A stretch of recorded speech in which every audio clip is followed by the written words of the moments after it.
started right here in Central Europe. The pandemic that we alleged to have happen in the last few years also did not happen overnight. In fact, the very specific pandemic using coronavirus began in a very different time. And we'll try to advance the slides here with one of these things. Oh, there we go. Most of you don't know that coronavirus as a model of a pathogen was isolated in 1965. Coronavirus was identified in 1965 as one of the first infectious replicatable viral models that could be used to modify a series of other experiences of the human condition. It was isolated once upon a time associated with the common cold.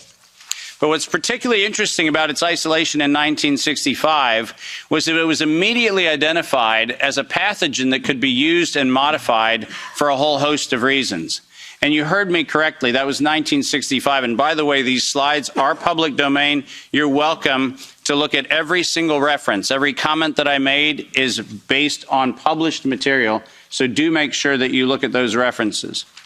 But in 1966, the very first COV coronavirus model was used as a transatlantic biological experiment in human manipulation. And you heard the date, 1966.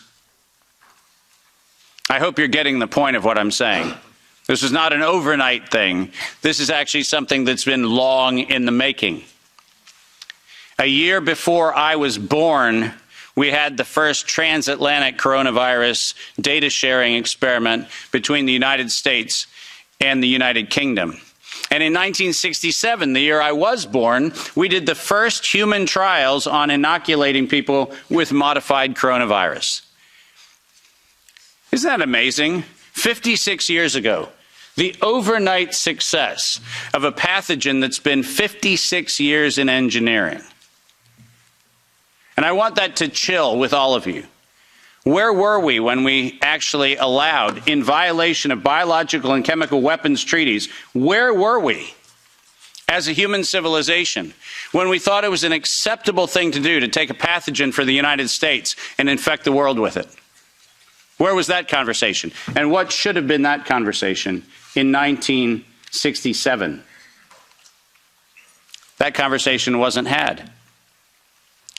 Ironically, the common cold was turned into a chimera in the 1970s.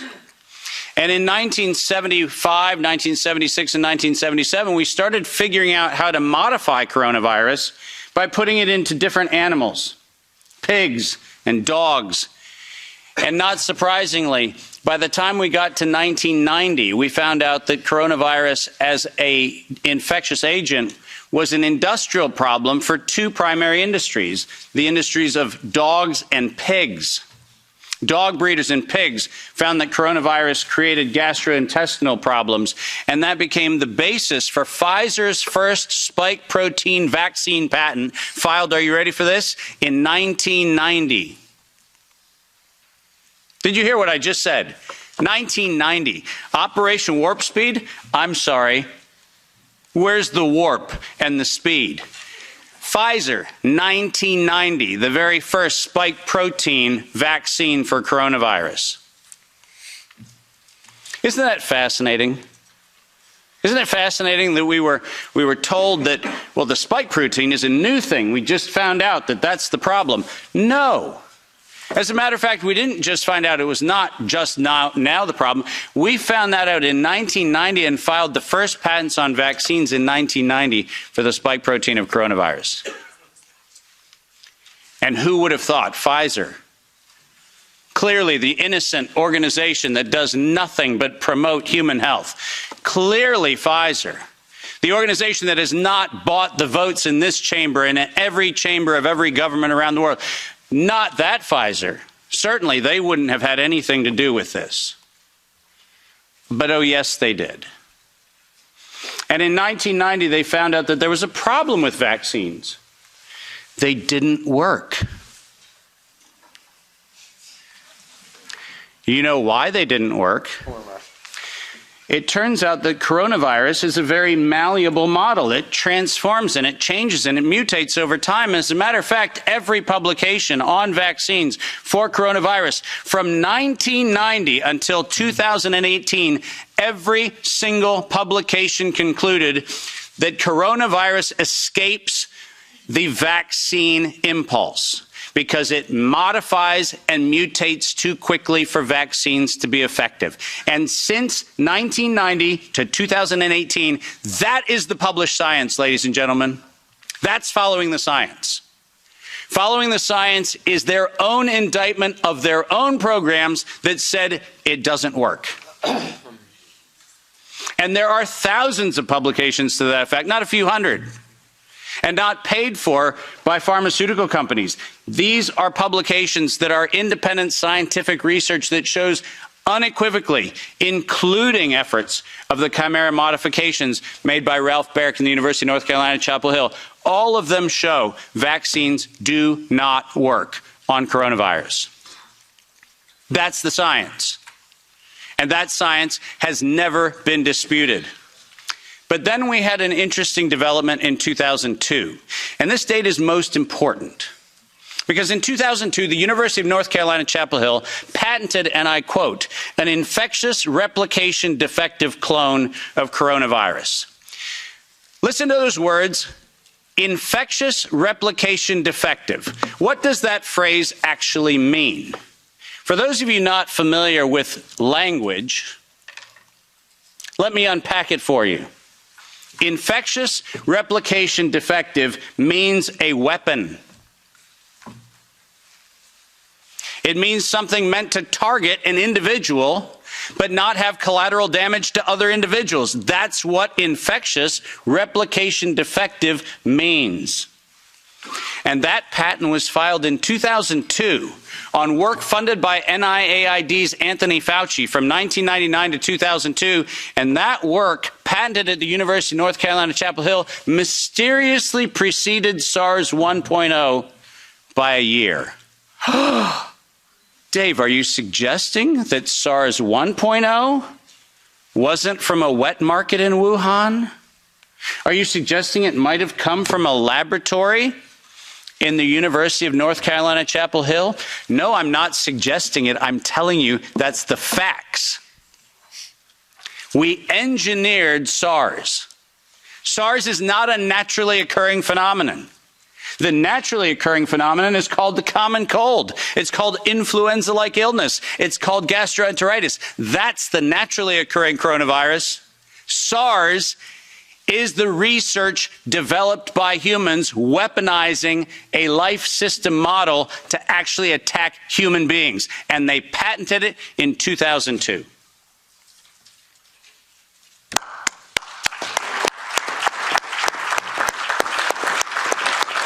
And in 2003, giant surprise, the CDC filed the patent on coronavirus isolated from humans in violation, once again, of biological and chemical weapons treaties and laws that we have in the United States. And I'm very, very precise on this.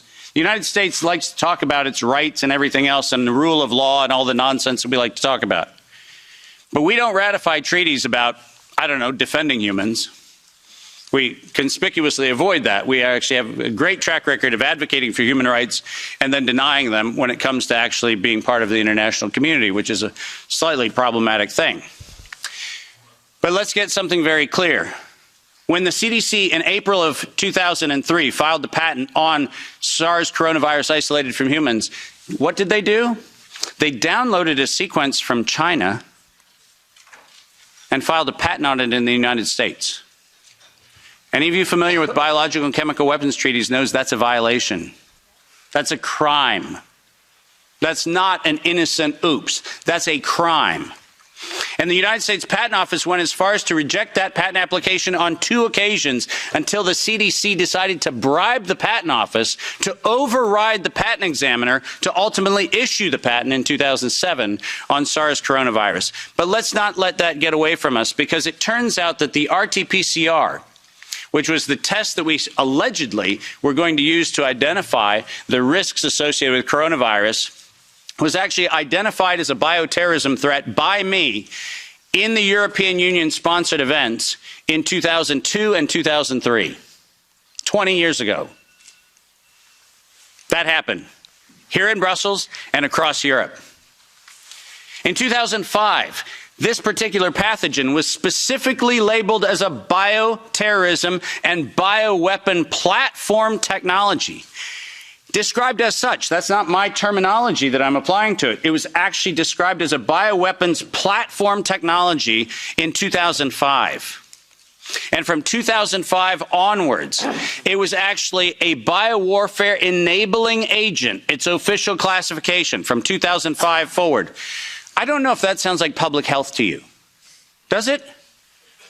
Biological warfare enabling technology. That feels like not public health. That feels like not medicine. That feels like a weapon designed to take out humanity. That's what it feels like. And it feels like that because that's exactly what it is.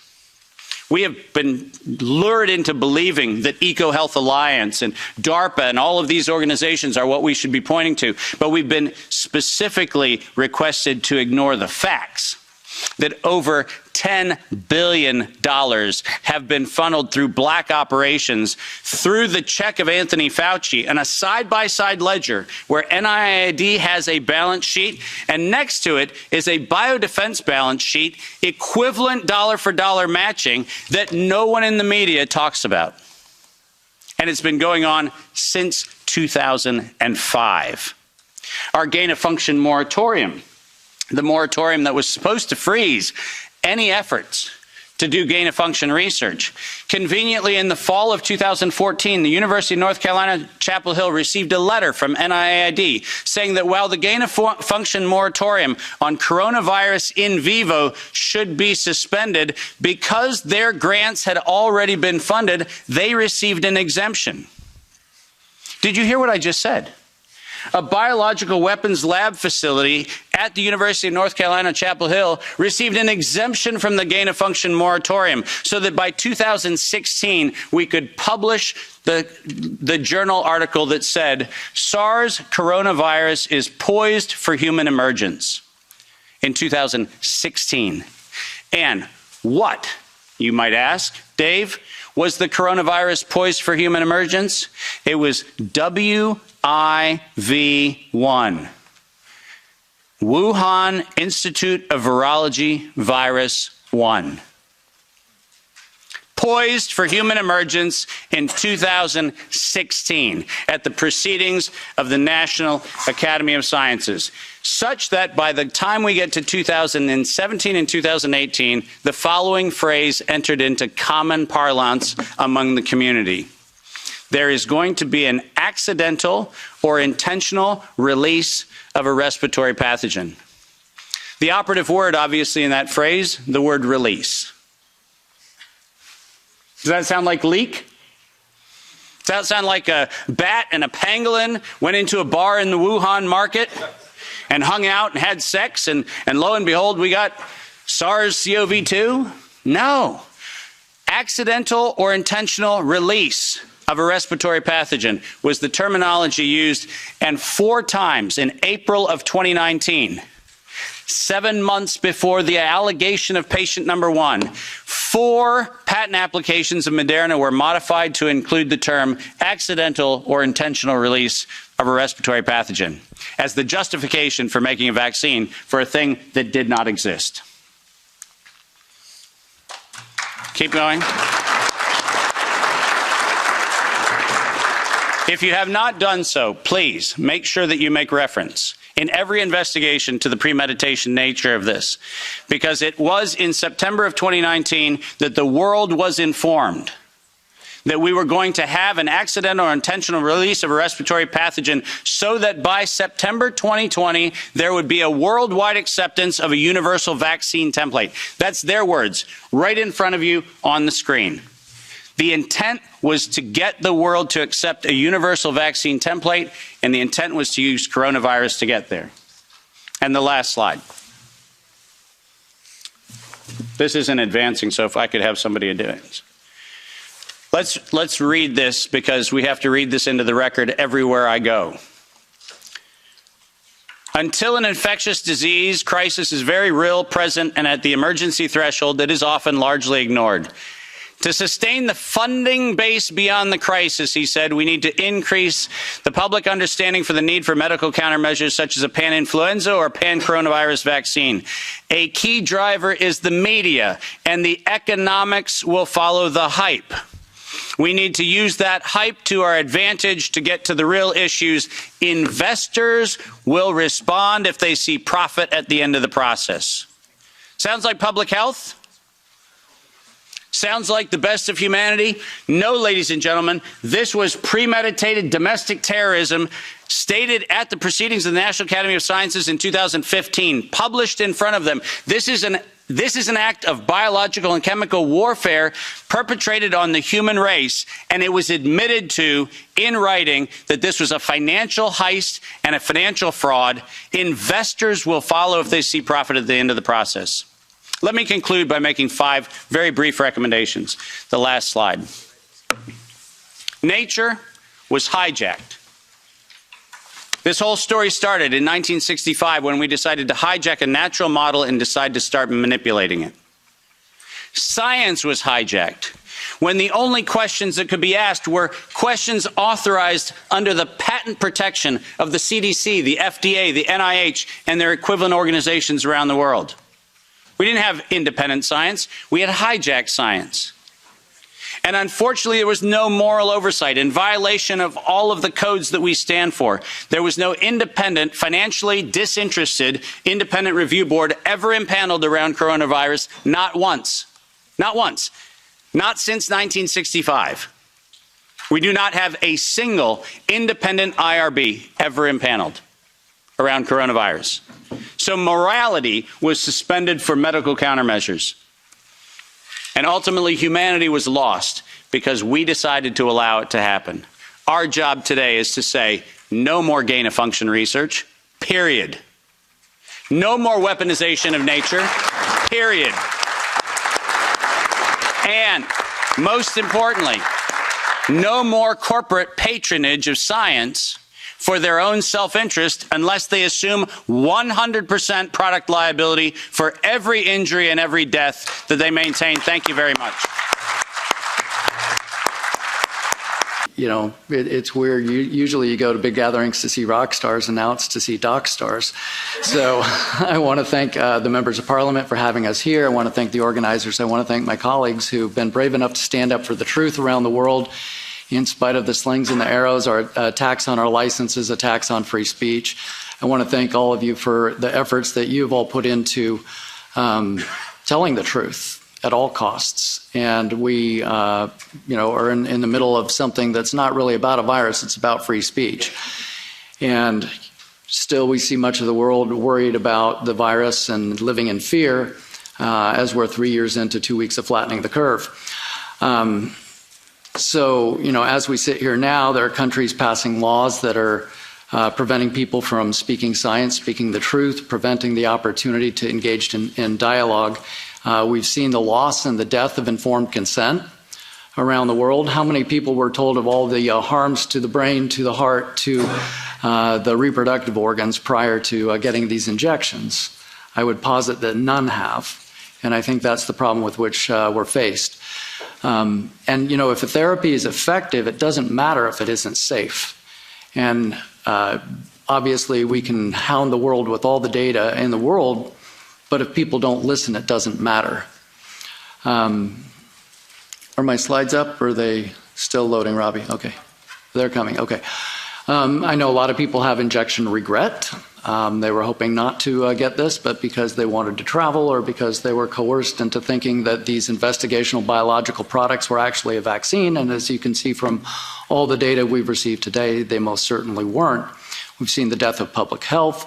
Vitamin D was ignored. We have a vitamin D deficiency pandemic around the world that could have allayed and prevented much of the harms that we did see. We have an obesity pandemic around the world. We have sick care systems around the world, not health care systems. And probably the biggest death we've seen around the world in the last 3 years is the death of curiosity and the death of critical thinking. And the laws around the world are irrelevant if there's no will to enforce the laws and the regulations that are on the books. So we've also seen much corruption happen all over a little virus that was no worse than a flu. I'm going to start by showing you an excessive list of studies showing the mutagenicity of these shots. Oh, wait a minute, I'm not, because there isn't an excessive list of the carcinogenicity and the mutagenicity studies. I'll show you all the ones from Pfizer right now. Oh, no, I won't. Wait, I'll show you the long list of ones from... No, I won't. Okay, I'll show you the mutagenic, carcinogenic studies from AstraZeneca and J. No, I won't. Because the studies weren't done, they don't exist. I always start my talk like this: the man who does not read has no advantage over the man who cannot read. And it seems that much of the medical profession and much of politics around the world is suffering this problem of illiteracy.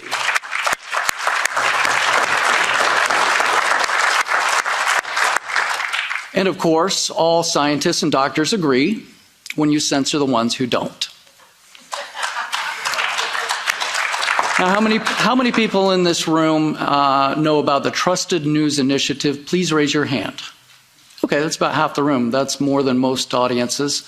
The reason you haven't heard most of the things that you've heard today is because the media is in collusion with whatever the powers that be in preventing you from getting that information. All right, next question then. Let's talk about the monster in the room, spike protein and cancer mechanism potentials. How many people in this room, after the rollout of the injections, have a friend, a colleague, a patient who had an unexpected cancer or very aggressive cancer? Please, show of hands. Wow. Let the record show, for those who can't see the room, that that's more than half of the room. So who's the pathologist? The pathologist is the most important doctor that you never meet that you always hope is right. And I'm honored to be here with my esteemed colleagues. We're the quality control of medicine. We're the ones, if we see something, we say something, whether it's convenient or not. And why does it matter? Because it's your life and death between our eyeballs. It's what we do every day.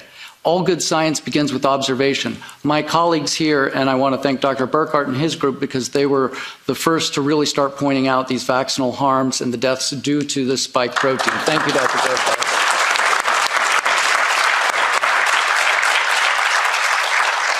I was at a meeting in Texas just 2 days ago, and more pathologists were there. I was at another meeting recently. Pathologists are seeing this. Some of them are still afraid to say something because of loss of profession or job.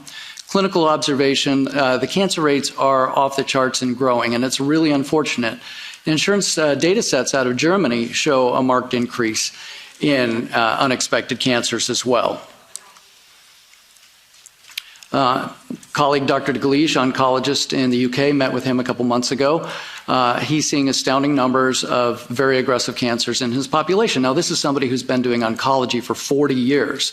So when you see something, you say something. He has spoken out. It's time to stop these shots. Here's work from the ethical skeptic, some very good data crunching. I'm going to show you 4 graphs.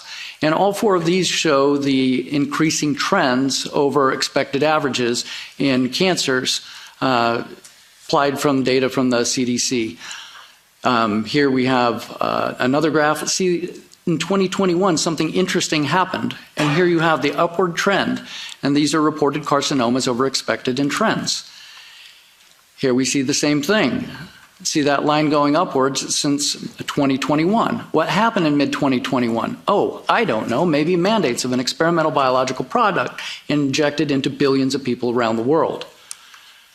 Well, let's look at one more. Oh my gosh, same thing. That is not anecdote, my friends. That is not anecdote.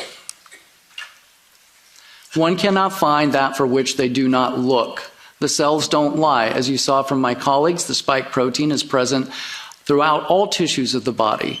That is not meant to be. Human cells are meant to make human proteins, not to make toxins.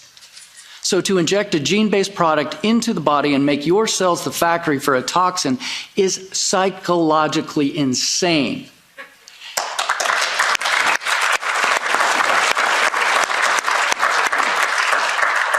What we need to demand is the ICD-10, the diagnostic codes in all databases in every country in the EU, in the United States, in all countries of the world. Those should be updated weekly. These numbers are available, and yet we have a lag in reporting of easily accessible data. Every doctor that sees a patient puts a code after a visit. Every pathologist that sees a slide puts a code after a diagnosis. These data are available in the data sets of every country that uses the international data codes. Easy as that. All this data should be transparent and available. It should not be hidden. So really quickly, I'll go back one there.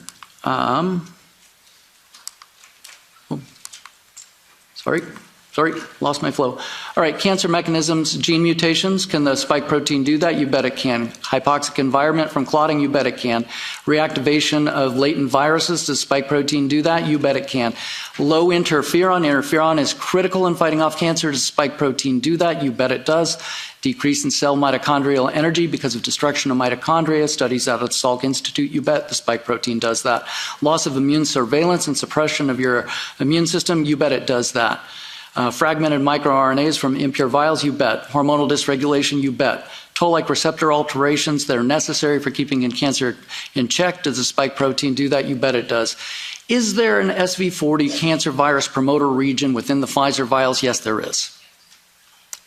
All of these are mechanisms the spike protein can cause. So why would we inject people with something that makes a spike protein that can do all these things that can lead to cancer mechanisms? Good question.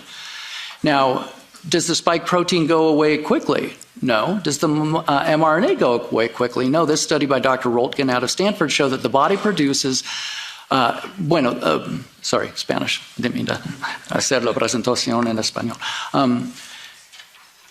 The body hangs on to the synthetic mRNA for at least 60 days and makes spike during that whole period of time. Not in everybody, but in this study, for at least 60 days, the body still had mRNA and was still making spike protein that does all those mechanisms that I just showed you. Does the spike protein bind to the p53 family of genes? Yes, it does. The p53 is the guardian of your genome, and if that becomes dysregulated, guess what can happen? Cancer pathways ensue. It also binds to the BRCA gene, which is responsible for breast and ovarian cancer. And that's the guardian of your genome. And if that goes awry, all cancer pathways can open up. This I borrowed from my colleague Dr. Burkhardt with his permission. This is all those blue cells are a lymphoma of the stomach. And what's fascinating is all the brown dots here, that is spike protein in every one of those cancer cells. These are studies that should have been done before one needle went in one human arm anywhere in the world. None of these were done.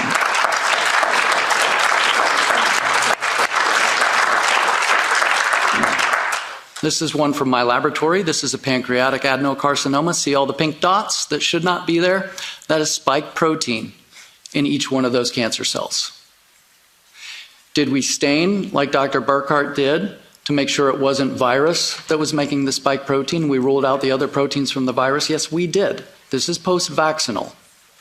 And this patient who thought she was doing the right thing because her doctor, without giving her informed consent, talked her into receiving a shot, and now she only has a few months to live for a virus for which she was at very little to no risk. What about the vials? Well, the European Medicine Agency in documents showed that the purity of the mRNA was only 50%. What does that mean? There is a lot of microRNA in these vials that isn't coding for spike protein, may not code at all, but may code for other proteins. Same thing in Australia. The vials weren't pure, so instead what did the agency did? They just dropped the standard and said, okay, 50% is okay now. That's not what we do with medical drugs or therapeutic products at all. And here we have from Comirnaty cell studies that these cell cultures are making a protein that's supposed to weigh 141 kilodaltons. That's what the spike weighs. Yet they're making something that weighs 190 and 100. They're making other proteins other than the spike protein. Are these carcinogenic? Maybe. And we know microRNAs, these fragmented RNAs, are known carcinogens. Known carcinogens. So impure RNA in the vial can be carcinogenic. Bone marrow, here's one from my laboratory. Every little pink dot that you see there, in the bone marrow, that's spike protein, damaging stem cell lines in the bone marrow. Another reason we are seeing a marked increase in lymphomas and leukemias. It's wiping out macrophage lines, natural killer cell lines, T cell lines, suppressing normal function of the immune system. And then this paper was retracted. It shows that the DNA is damaged by the spike protein, that it gets into the nucleus and destroys immune cell function. This is important as well because that DNA damage, mismatch repair can happen in most tissues in the body. This was retracted because at the NIH, there were characters who decided they didn't want this information to be public. So a FOIA request requesting all communications between two characters, I'm not going to go through the long story, pushed to get that paper retracted because this cancer-promoting mechanism is inconvenient to the truth. And all 490 pages concerning the retraction of these papers will not be released by the government. They're holding them because there's a story being hidden behind the companies and the NIH knowing that there was carcinogenic potential in these products. What about the nanoparticles? Well, on the nanoparticles from Pfizer, from Moderna, from AstraZeneca, there's a warning. This product is not for human or veterinary use. These lipid nanoparticles on the chemical manufacturer safety data sheets clearly state these nanoparticles are not for human or veterinary use, yet 5 billion people have them in their bodies now. And there's one product in J&J that's a known carcinogen in animals. So here we have, these are all fun pictures from the laboratory. We have the beast, we have scared panda bears, people. We have the guards, and then we have, obviously, the investigators. That's the pathologists. Autopsy should be done on any and every sudden death post-vaccine. Spike protein are commercially available, these studies and stains that we do. Every laboratory in the world should be doing this now and telling the truth and doing the post-mortem on the damage being caused.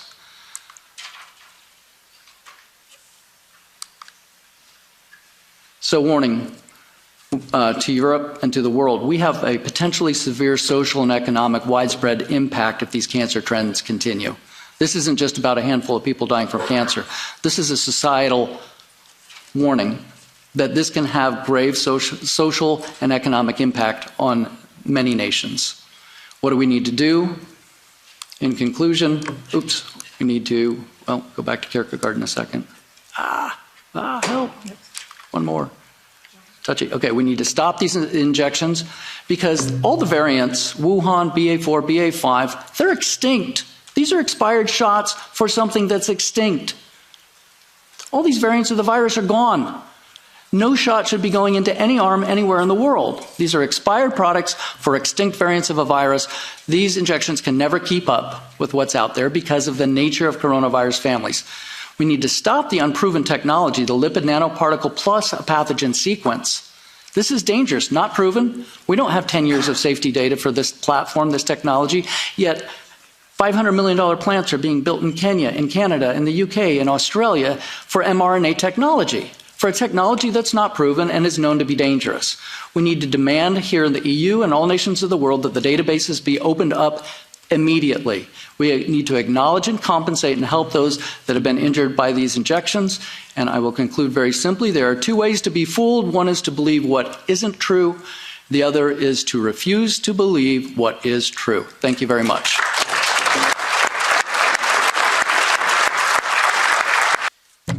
So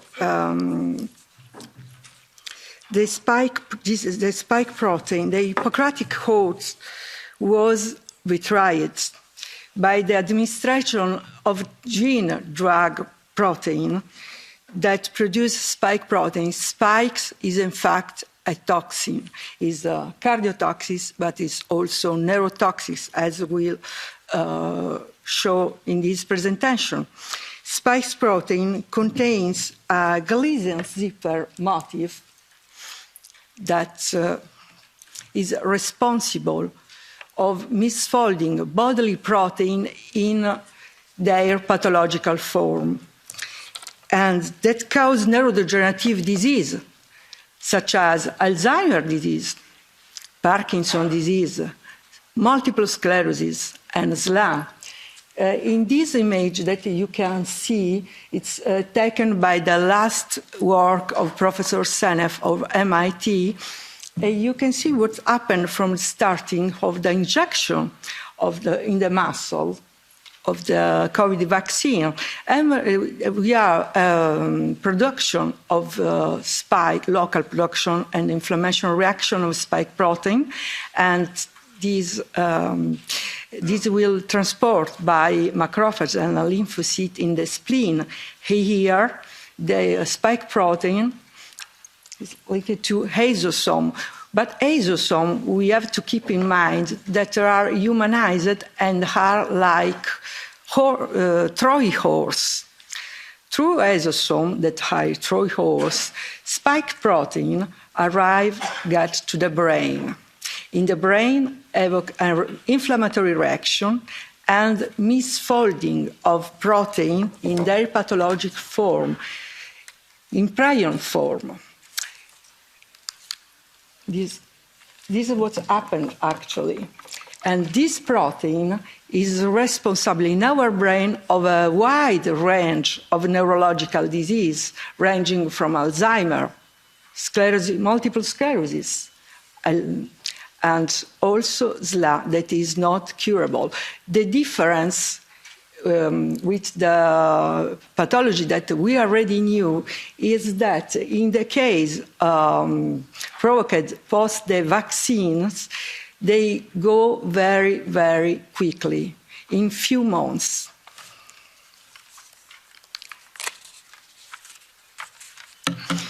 What's happened after? We can skip to the other, because this is a personal series that that I collect in the last 2 years. It's just a little sample, but I have had in my personal series a lot of cases of a new onset in previously healthy patients of Alzheimer's in 40 years old, never seen before. Graceful Jacob, that you know better, like the Crazy Co or La Vache Folle. It's very extremely rare. I collected 6 cases in the last 2 years, and the group, a French group. Next, maybe. The French group, exactly led by the Nobel Prize, Luc Montagnier, showed 26 cases of Creutzfeldt-Jakob, of disease, crazy co disease, linked directly to the injection of vaccine. And maybe, and it's sure that the cases are very underdiagnosed. Why? Because this disease leads to the death very, very quickly, in 2 or 4 months. So be prepared to see an epidemic of a prion disease.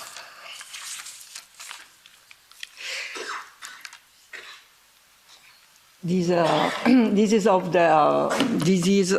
It's presented to neuroradiological PET and AG image.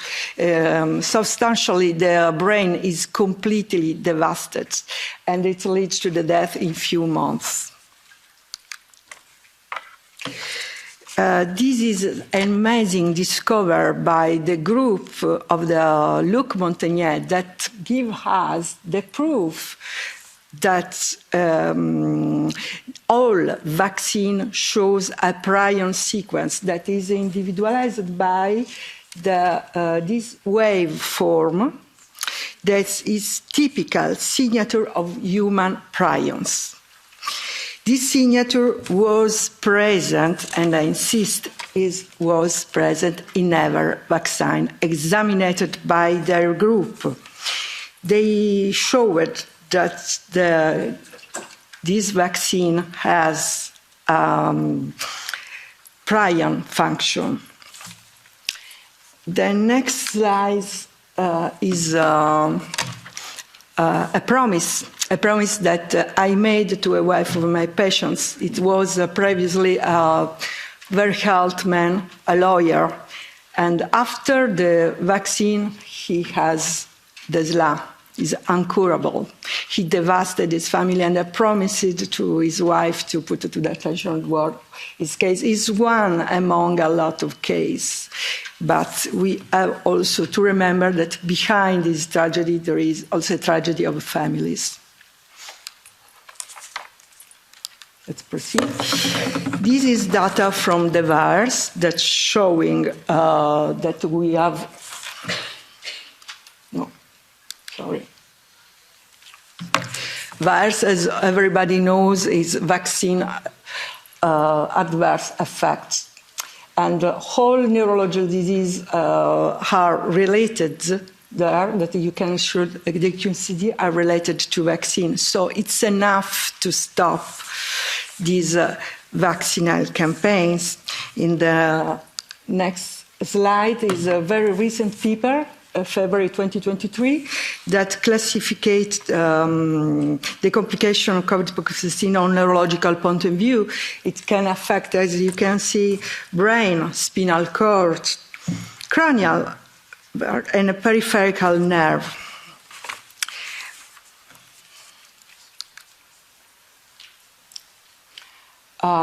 In these studies, the author point out that the infection by COVID-19 can affect the neurodevelopment brain of the fetus. But they forgotten one thing. What can do a storm of spikes protein for the fetus? We have no study. We have not do nothing, and further study are needed to protect the newborn.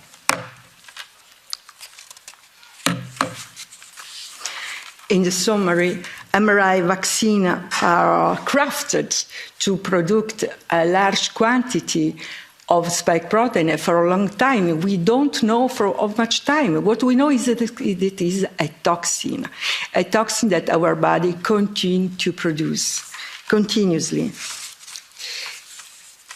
We have a strong evidence, also official evidence from the virus, that they can cause neurodegenerative disease ranging from Alzheimer's, Parkinson's disease, and stroke, of course, and cardiac disease. Further investigations are strongly demanded to protect the brain from the brain danger in the newborn. And there is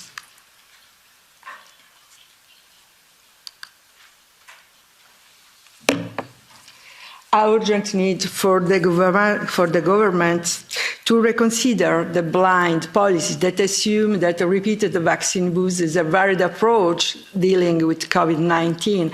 And this is a really euphemistic statement, because according to what you heard, what you heard recently, before from my colleagues and next from what you will listen, we can affirm that vaccines COVID, of course, we already know that it's not vaccine, but it's a bioweapon. They are, yes, I said bioweapon, and it's a crime against the humanity. And we need to stop that. And I would like to thank that I have the opportunity to talk here about the results that we have achieved in the last 2 years by doing autopsies and bioptic examinations of histological specimens in Reutlingen in Germany.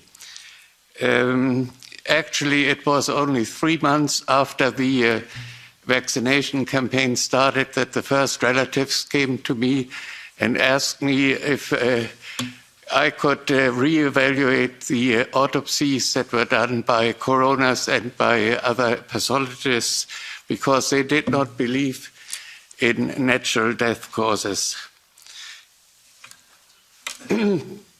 So by now we have 75 autopsies that we have evaluated, and all people that died in timely connection with the vaccination, And increasingly, we get surgical and optical specimens, and we are by 50 such specimens now, and they are increasing.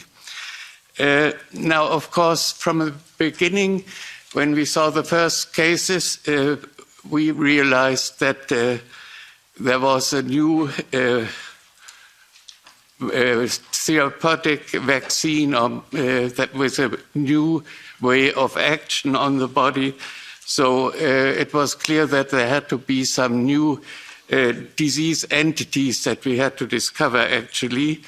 And it was a toxin apparently not coming from the outside, where you examine the contents of the stomach or the serum, but it was a toxin produced by the body itself. So we had to look for the toxin in the tissue, in the cells. And that meant that we had to develop a method to demonstrate this by immunohistochemistry in the tissues.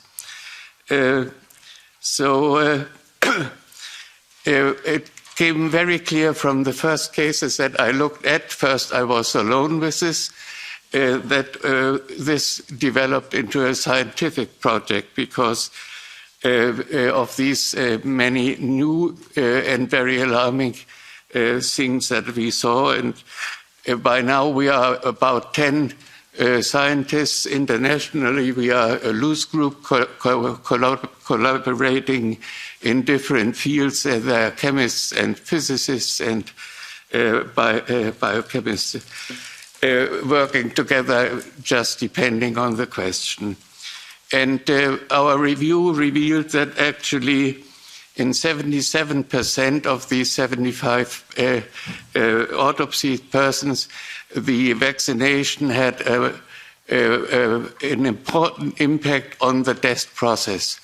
Now, you have to know that the older they get, the more complicated the process of death is, but definitely in these 77%, it was a major contribution. And this, of course, is very different from the first reports on the autopsies, which many of them had been done without histology. And in the first diagnosis there was a natural cause of death in 91%. So only in 10% the possibility of vaccination damage was discussed. And important is in our series that these were all, in 80%, these cases were what we call now the SADS syndrome, the sudden adult death syndrome. So they dropped dead at home, on the street, in the car. And the advantage for us was that there are practically no therapeutic effects that we have to look for. So if you have people who have been artificially respiration, of course you have changes in the lung from the therapeutic methods. So some basic fact, of course, is an overlap between the true viral infection and the vaccination effects on the body. But this overlap is very small because, first of all, there are differences in the composition, like the vaccine has adjuvants, it has contamination, and second, the entrance in the body is different because the natural infection comes through the nose, the throat, and the airways. And this is an epithelium that is immunocompetent. There are immune cells already there waiting for the virus to enter. Now, if you inject the vaccination into the muscle, and finally it always gets into the vessels and into the blood. So if you do this, these are both tissues that have no immunocompetence. So there's no defense by the body primarily. And so it's the endothelium that is the first target of the vaccination. And as we have endothelium in all organs, except for the teeth and some other structures, all organs are affected. And actually, we could demonstrate the spike protein in practically all organs, mainly in the vessels. And the first picture here shows you on the left side a normal small vessel in the heart muscle. And you see these spindle cells that surround the vessel like a wallpaper. They are very delicate. And in the middle, in the lumen, there are erythrocytes and some leukocytes. On the right side, you see a victim of the vaccination, and you see the small vessel is destroyed. The spindle cells, you can still see these are the remnants of the endothelium, and the dark dots are the lymphocytes that are attacking them. And I could show practically in all organs similar pictures referring to the preceding presentations, also in the testes, in the ovary, and other organs.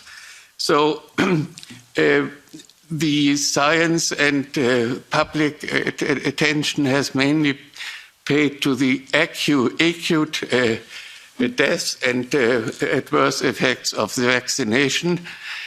And we focused on the long-term effects.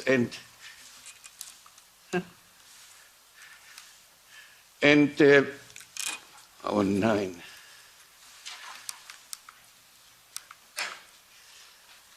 Yes, and this is, and we focused on those structures that are not renewable. So this is the heart.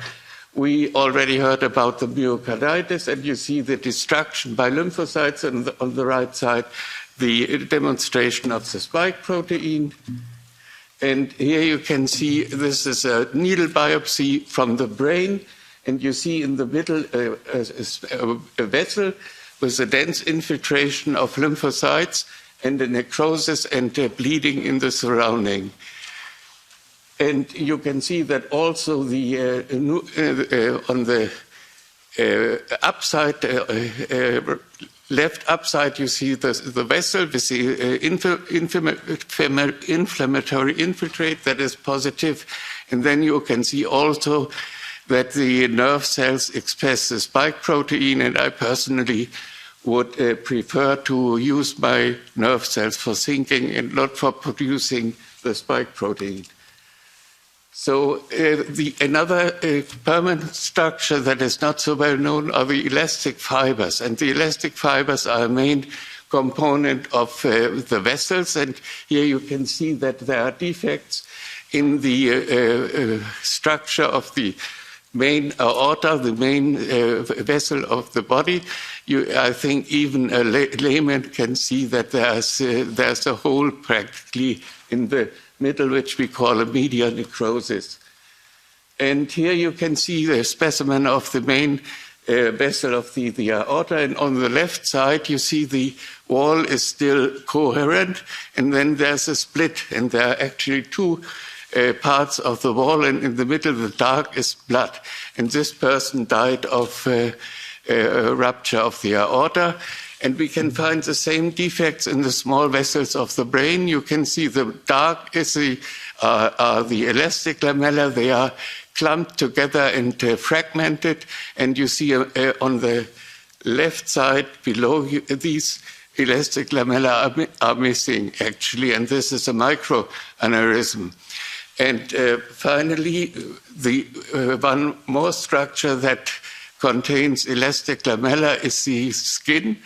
And you see on the right upper side the normal skin with the elastic fibers, and this gives the young appearance of people which have a good skin. And here on the on the whole picture, you see a 30-year-old man, and you can see that these elastic fibers are dramatically reduced. And they are not only directly under the basement membrane reduced, but also in the subcutaneous tissue. You can see, again, normal and destruction. So to come to the conclusion, there are non-regenerating elements lost forever, and these are the heart muscle cells. This results in physical weakness, to handicap and temporary loss. And actually, we had one patient who was an athlete who committed suicide because he could not participate in any competitions anymore. Then the second are the nerve cells, these resulting in multiple neurological failure and death, temporary loss of speech, heavy personality changes and unconscious periods. And the third, and not so well known and not thought about so much until now, are the elastic lamella. Now, the elastic lamella are never replaced after puberty. So if they are lost, they are lost. And what is the consequence? In arterial vessels resulting in medial necrosis, rupture, and death and scar. And if there's a scar, the elasticity of the aorta, of the arteries are going down and the blood pressure rises. So in the skin, this results in premature aging. And I have, so to say, since people know I have a telephone, they call me and I have some kind of a telephone counseling. And one of the most frequent complaint now is that somebody calls and says, well, my husband, he looks about 10 years older since he has been vaccinated. And I think I know why. Loss of elastic lamella. So I think these are devastating findings for the long time future, because in 10 years, nobody will think that maybe the blood pressure rise may have resulted from the lesions in the aorta. So I think this is really alarming, and that is why we have to go to the public. Thank you. To everyone, it's a real honor for me to be here today. Let me thank Honorable Donato for inviting me here, and I'm going to make basically a summary of what my two colleagues have said so far. So focusing on reproduction and these mRNA vaccines. Now, the title is actually Missing Studies. I've done this together with Professor Marco Cosentino, who's a pharmacologist, and is actually the author of a few of the publications that you'll see today. So let me be very clear. You've heard many things today. I'm going to repeat some of them. This doesn't seem to work. If I can have the next slide, please. I'll try this. Yep, okay.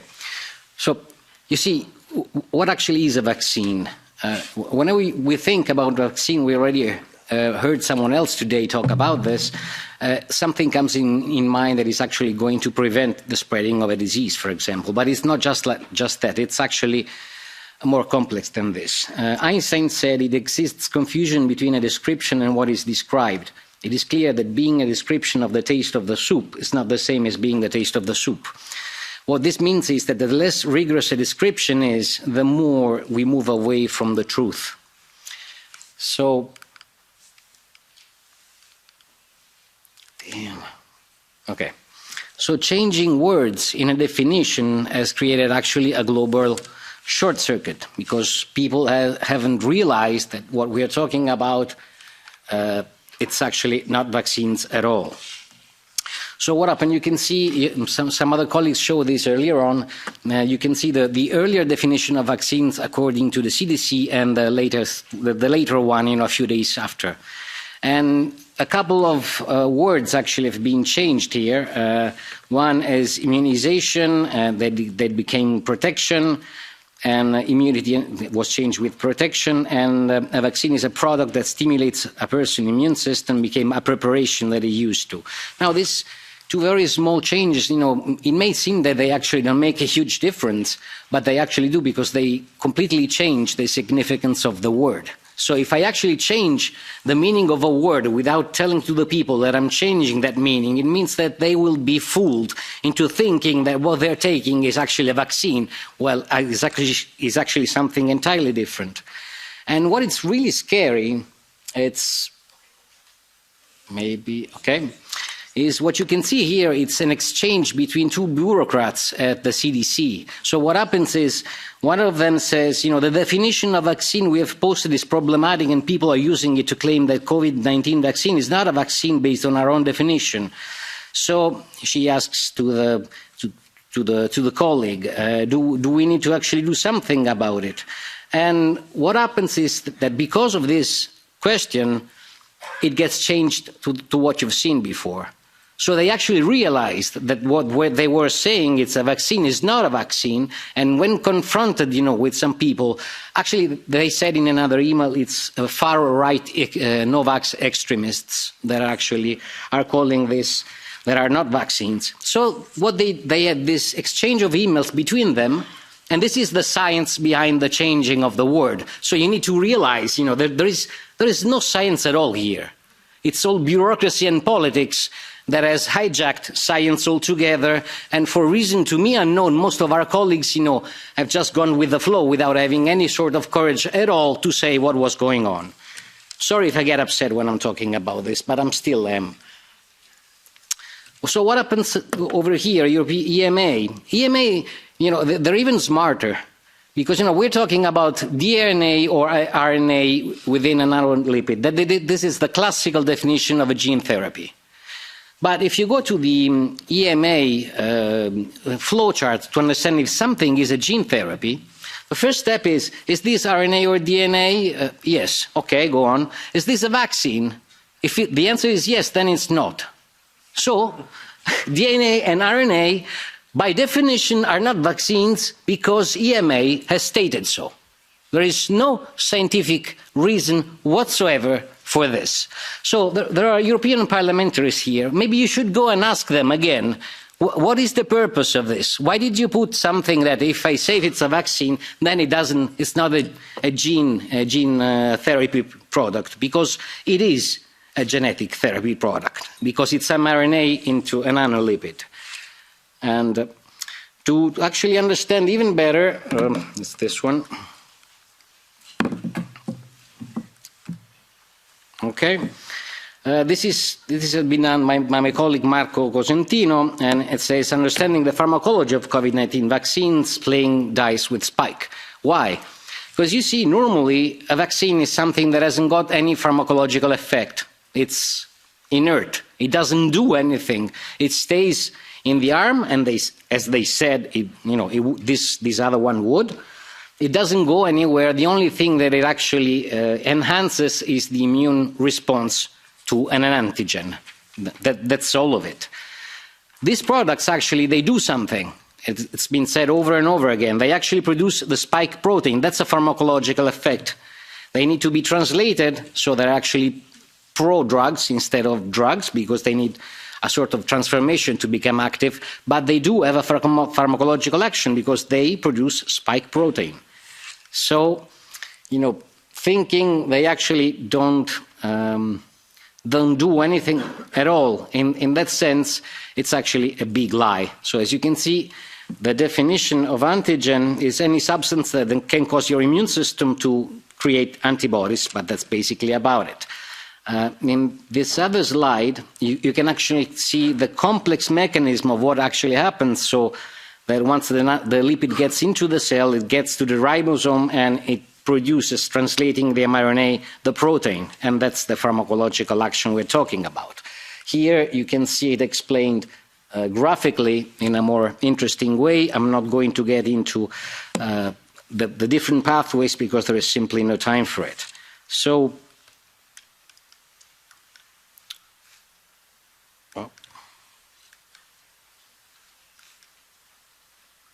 okay, that's the spike protein. So the mRNA is basically, it's It's a prodrug. It fully satisfies the definition of a prodrug. It's a pharmacologically inactive substance that converts in the body, as for example with an enzymatic action, into a pharmacologically active substance, which means a drug. So it's not an inert vaccine, it's a drug. But this has caused just the misdefinition of this product.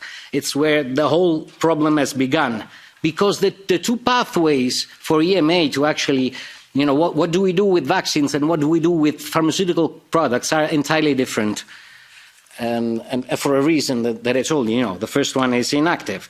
So as you can see, before regulation, you don't need to do, detailed pharmacodynamic and pharmacokinetic studies. You don't need to do genotoxic studies. You don't need to do any carcinogenic studies. You don't need to do any of that. While actually, with regards to any drugs, you have to do everything.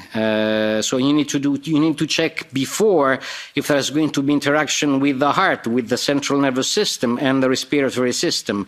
You need to study the absorption, distribution, metabolism, excretion, repeated dose, toxicity, and a lot of other stuff. Now, I want you to realize that all of this has never been done.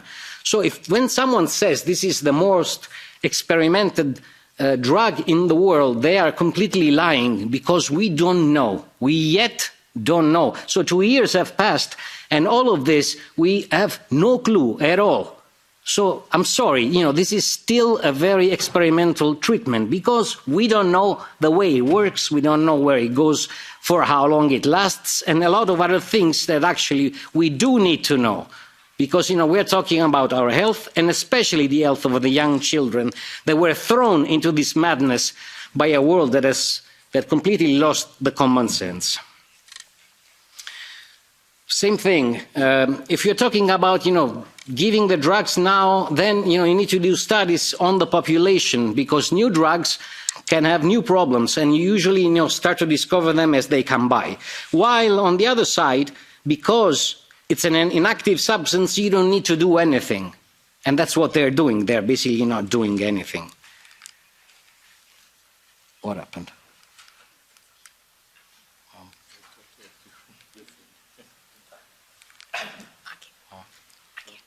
Yeah. Yeah. Can please someone help?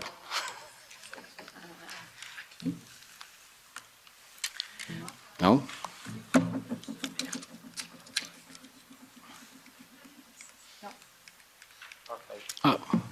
Okay, I'll go on without. So human reproductive safety, it's not available for the mRNA vaccines, and this is a disgrace, actually. If you go to the EMA website, it's too bad I can show you, actually, and you can go and see, they say, okay, thank you. Okay, yeah.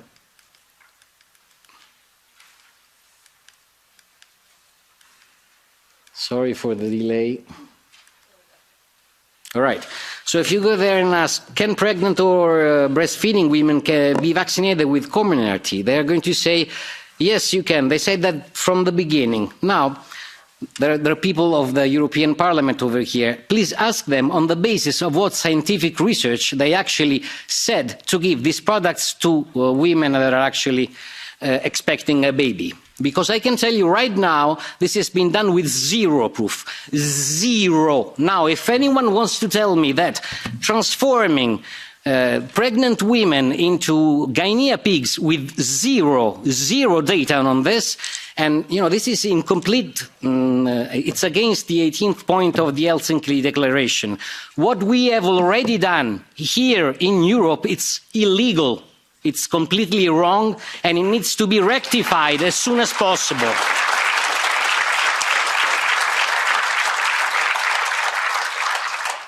So please ask them on which studies they actually said it's okay to give it to pregnant people. You'll be surprised by their answer.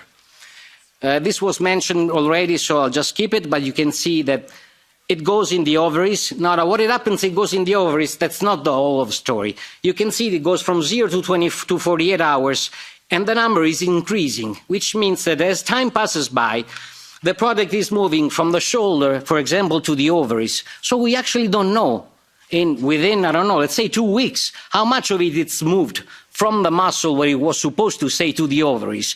Because this is fundamental. We are talking about the ovaries, and once again, you've decided to give these products to the children, knowing this from the beginning, because this study was done in the mice, so they actually knew it.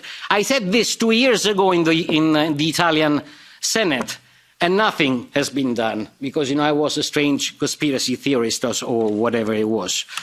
Now you can see over here, there are publications indicating the damage both in males and females. The Mekovac study has shown that around 50 to 60% of the women after the second dose of vaccination, they have menstrual problems. 50% of them recover normal function, 50% do not. For what regards the males, you can see a fall in the sperm concentration. It's around minus 15%. If you read the paper, it actually says everything goes back to normal.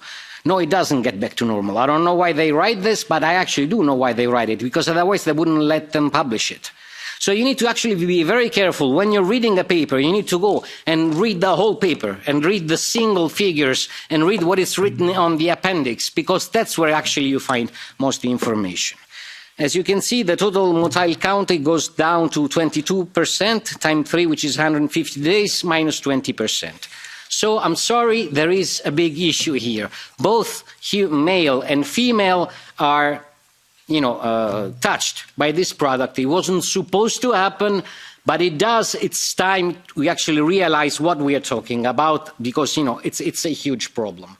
So, what we have heard for the last couple of years is that the vaccine is safe and effective, and there are no troubles. That's all we've heard.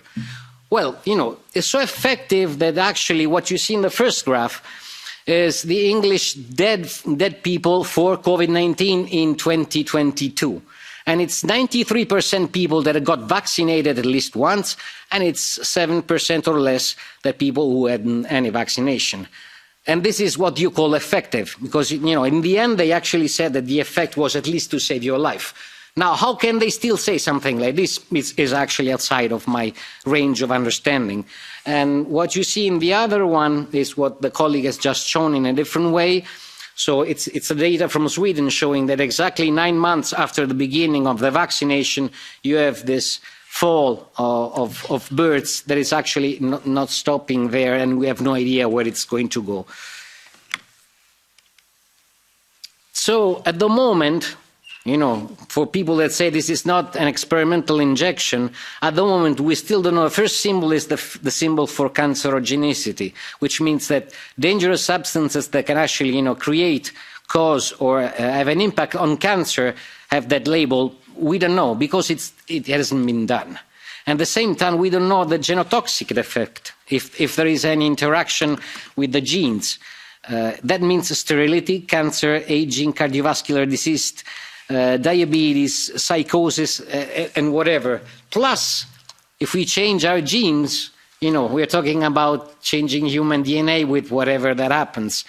It was supposed to be impossible, but I'm pretty sure that most people here know that there's been a study done at the University in Lund in Sweden showing that there is the retrotranscription of this RNA into the cells of the liver. Now, it's not a definitive answer, it's just a cell line, so we are not sure, but what was supposed to be impossible, it's actually plausible today. And I don't know, since the beginning, since this has been published, nothing else has been done. I really urge all the colleagues, we're talking about a lifetime event for human history. If we are changing human DNA in a way or another, we really need to know. And it's about time that someone takes care of this, because we don't know the answer and it's not looking good. See, we went on for a long time trying to understand what are we, where are we going, and we always looked for something that was beyond us, to guide us or to somehow take the better side of us. We have shifted in the last few years, from searching the meaning and the sense of our life or how to actually interact with each other, with this digitalization of the data that you keep hearing from everywhere, which in fact has transformed us in something like a machine, and that's what they want us to be. Machines, it means that we have lost humanity. The biggest, thing we have lost in this whole process is humanity. Humanity in the way we look at the others, we talk at the others, and we take care of the others, because we've transformed the entire population. And again, pregnant women in total guinea pigs without telling them. That means that whoever has done this, he really or they really don't care at all about you. But it's time we open our eyes and understand it, because this is the humanity we deserve. It's a humanity that takes care of the children instead of transforming into guinea pigs. And luckily for many of us, there is a huge number of people that are ready to put their lives on the line to defend the children. And please, join us into this battle, because we are fighting not for ourselves, but for their future. Thank you. Myocardites, on l'a vu très tôt, qu'une augmentation des myocardites dès le départ de la vaccination dans les premiers signalements du VAERS, donc du système de pharmacovigilance américain. On avait une augmentation des myocardites, des péricardites qui allaient de pair. Vous avez à peu près, donc, sur les moins de 18 ans, on a 16 myocardites durant la période 1990-2020, 30 années cumulées, tous vaccins confondus, contre plus de 600 en 6 mois, donc en 2021-2022. Voilà. Donc ça, c'est quasiment plus de fois 100. On est d'accord. On a également une résurgence des péricardites, une augmentation très franche, des thromboses et également donc des troubles du cycle menstruel, avec une augmentation inédite, plus 1788%. C'est pas rien et c'est pas anodin. La communauté européenne, l'agence européenne du médicament, a réagi très tard face à ces troubles, puisque nous avons prévenu en France, nous avions alerté qu'il y avait ces augmentations inédites, et pour autant on n'a pas été entendu, on a même été censuré avec une tentative d'être décrédibilisé, une parole d'enseignant-chercheur, ce qui est totalement anormal. Quelques mois plus tard, la Commission européenne va avouer qu'effectivement c'est un trouble lié aux médicaments, lié, on va dire, aux injections. C'est un peu tard quand on a vacciné tout le monde. On a également, au niveau donc des hospitalisations, une augmentation très franche. On passe d'à peu près plus de 500 hospitalisations par année, contre 5 fois plus durant 6 mois en 2021. 500 habituels contre 2500. On peut passer, next slide, please.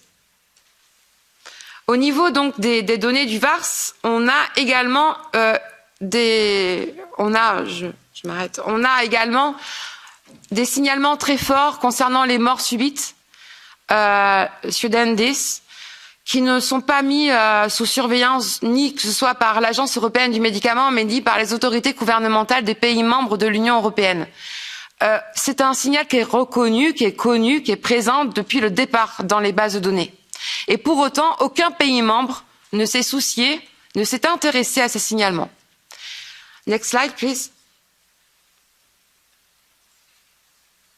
Next slide. Just one slide. Juste une dernière slide pour vous montrer également donc la présence donc des effets facilitants. On s'est aperçu depuis les données françaises notamment que le nombre de morts des 5-11 ans a été multiplié par 5 durant donc quand on a autorisé les injections Pfizer et Moderna, enfin l'injection Pfizer en France. Donc on a le même phénomène avec le booster concernant les 12-17 ans. Donc ça démontre les effets facilitants qui ont été adressés notamment maintes et maintes fois par différents scientifiques. Voilà, merci. Thank you.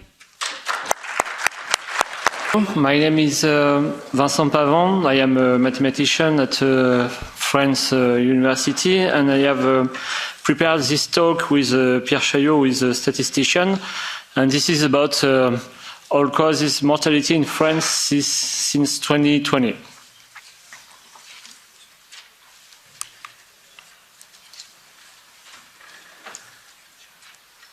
So those.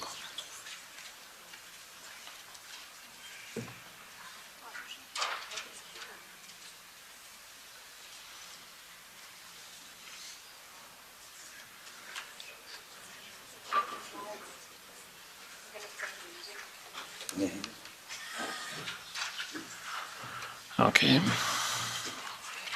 So first, let us recall the context in France. So, in France and Western countries, there have been alarming communication concerning 2020 dreadful increase of all-cause diseases. This was the main narrative of authorities and the media. And the proposed explanations of official authority was there is a dangerous SARS-CoV-2 virus, and this is a killing virus that could even kill young people. This was the explanation for the dreadful increase in diseases.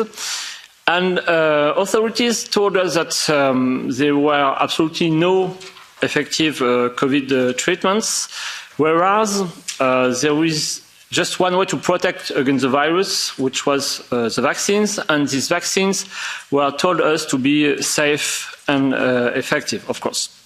However, as we shall see, in France and in European countries, 2020 is one of the lowest death rates in history, and we have also strong indication concerning vaccines that these vaccines are statistically associated with increase in all-cause mortality, especially regarding, in fact, young people.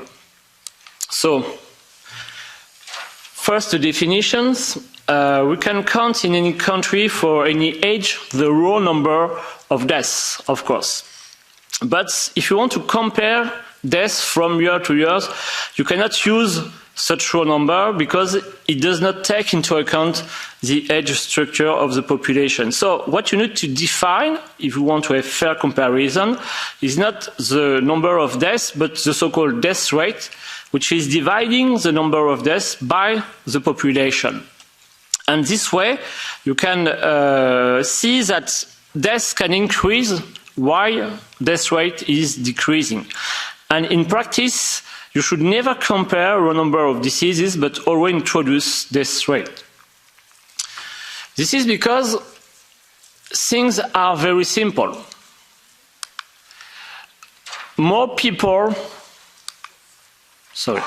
Things are simple. In Germany, more people are dying than in Luxembourg, because Germany is a country which has a population bigger than in Luxembourg. And of course, in hospices, more people are dying than in baby schools, of course, because people are older in hospices.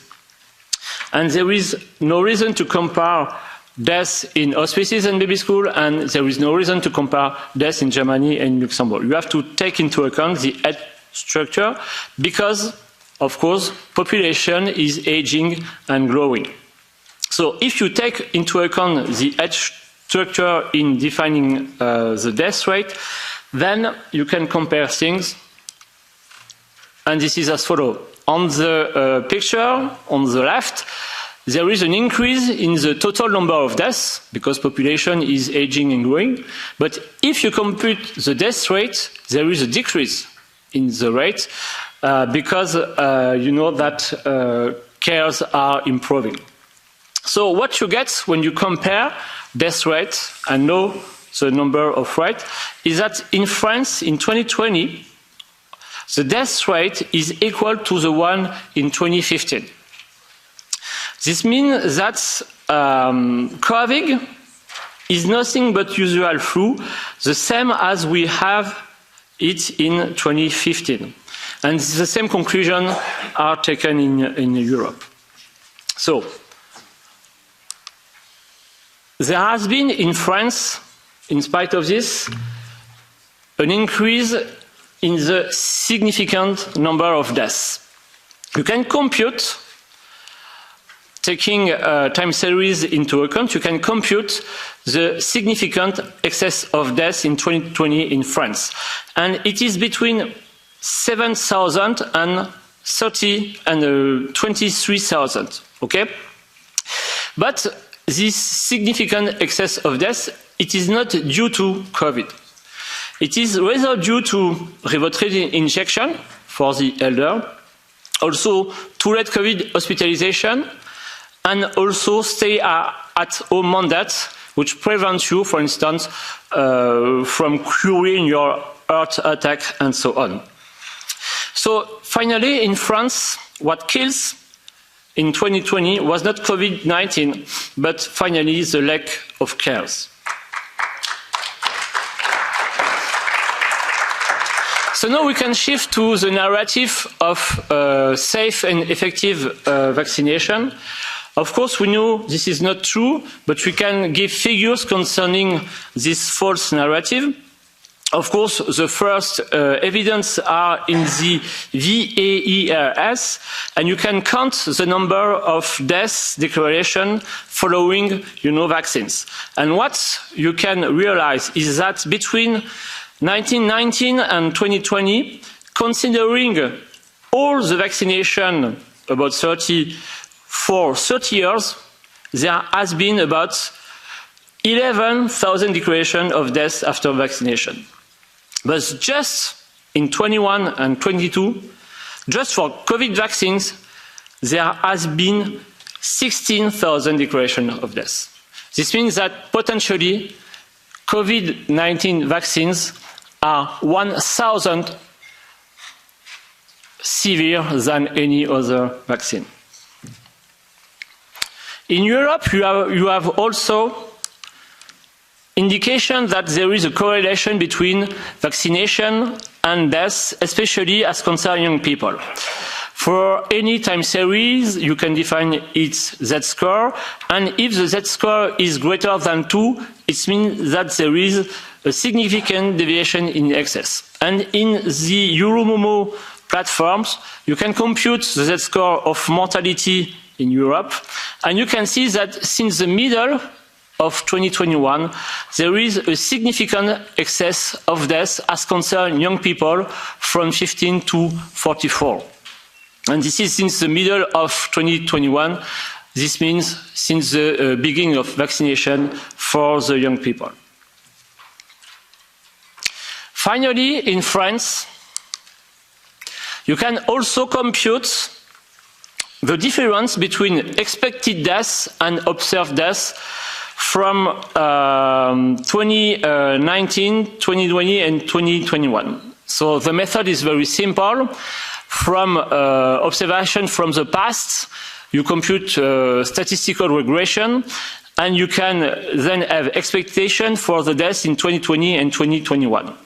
And you can compute the difference between observation and expectation, and the red bars here in the graph means that you have excess in mortality. And guess what?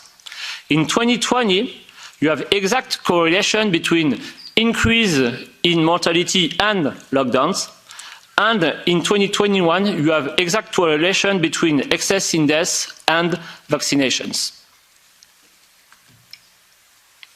So, as a conclusion, it is very clear that from, official figures, using just very common statistical methods, so COVID-19 is not more dangerous than flu, and in France, standard deaths in 2020 is equal to the one of 2015.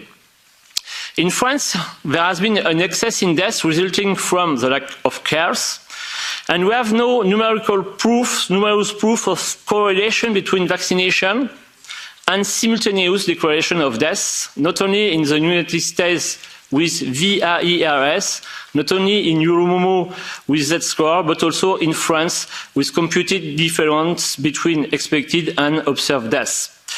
So finally, French authorities refused to give us, researchers and citizens, the vaccine status of people who have died since 2021. The question is why? Probably we have the answer. Thank you.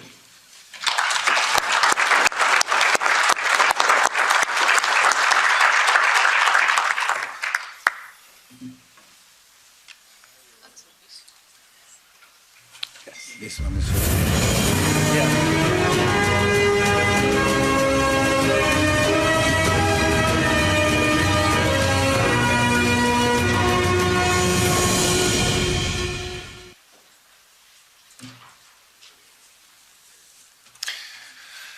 Good afternoon, everybody. First, I would like to thank the organizers for giving us the opportunity to share our data from different countries with you, politicians. It's very important that we join forces to change the course of history.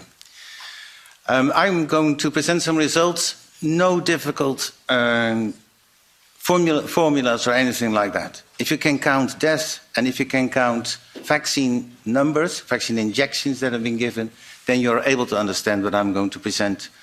This is about increase in all-cause mortality during vaccination campaigns as they do them in the Netherlands. And in the Netherlands we are lucky because they do all the vaccinations within a very short time. So if there's anything happening with regard to viability of people or death, then it will immediately surface.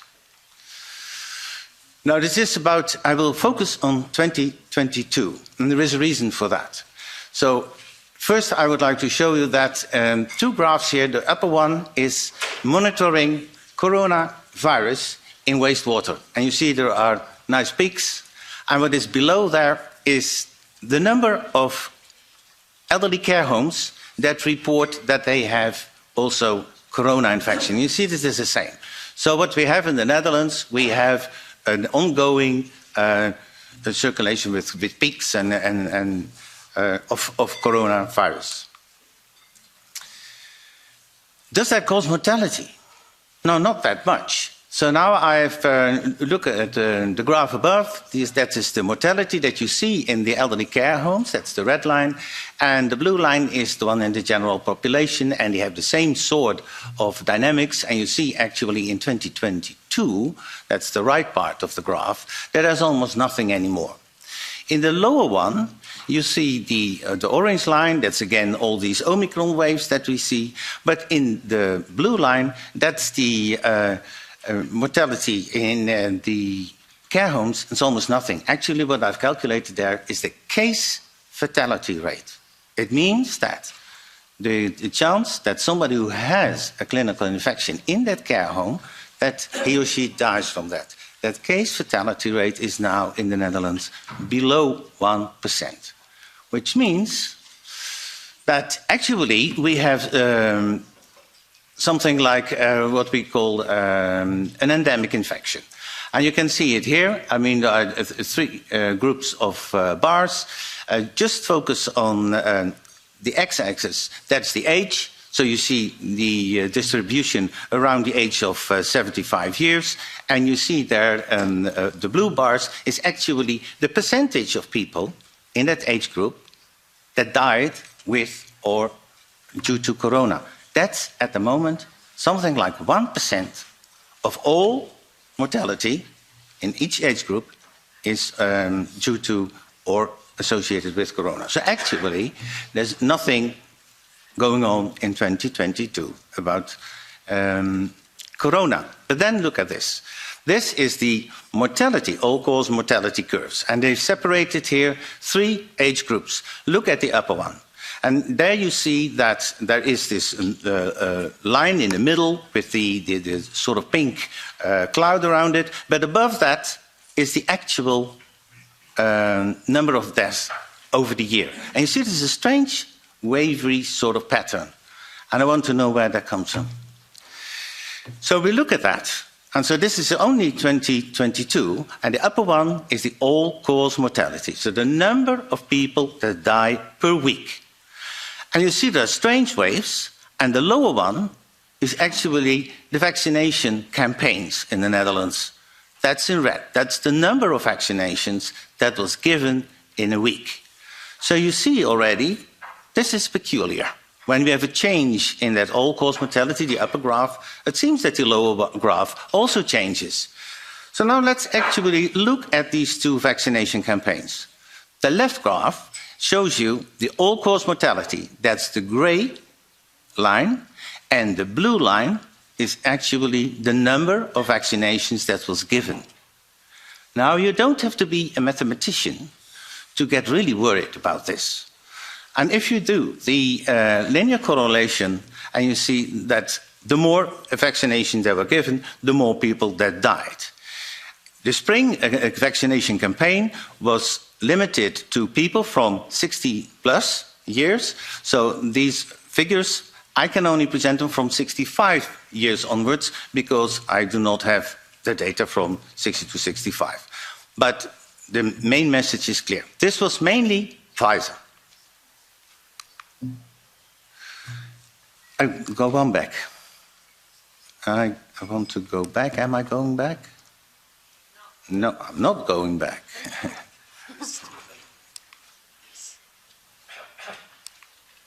Okay, just the numbers. Because read what the bottom line says. If you calculate how many people we talk about here, we talk here about 5,820 people that died during that vaccination campaign, so additionally.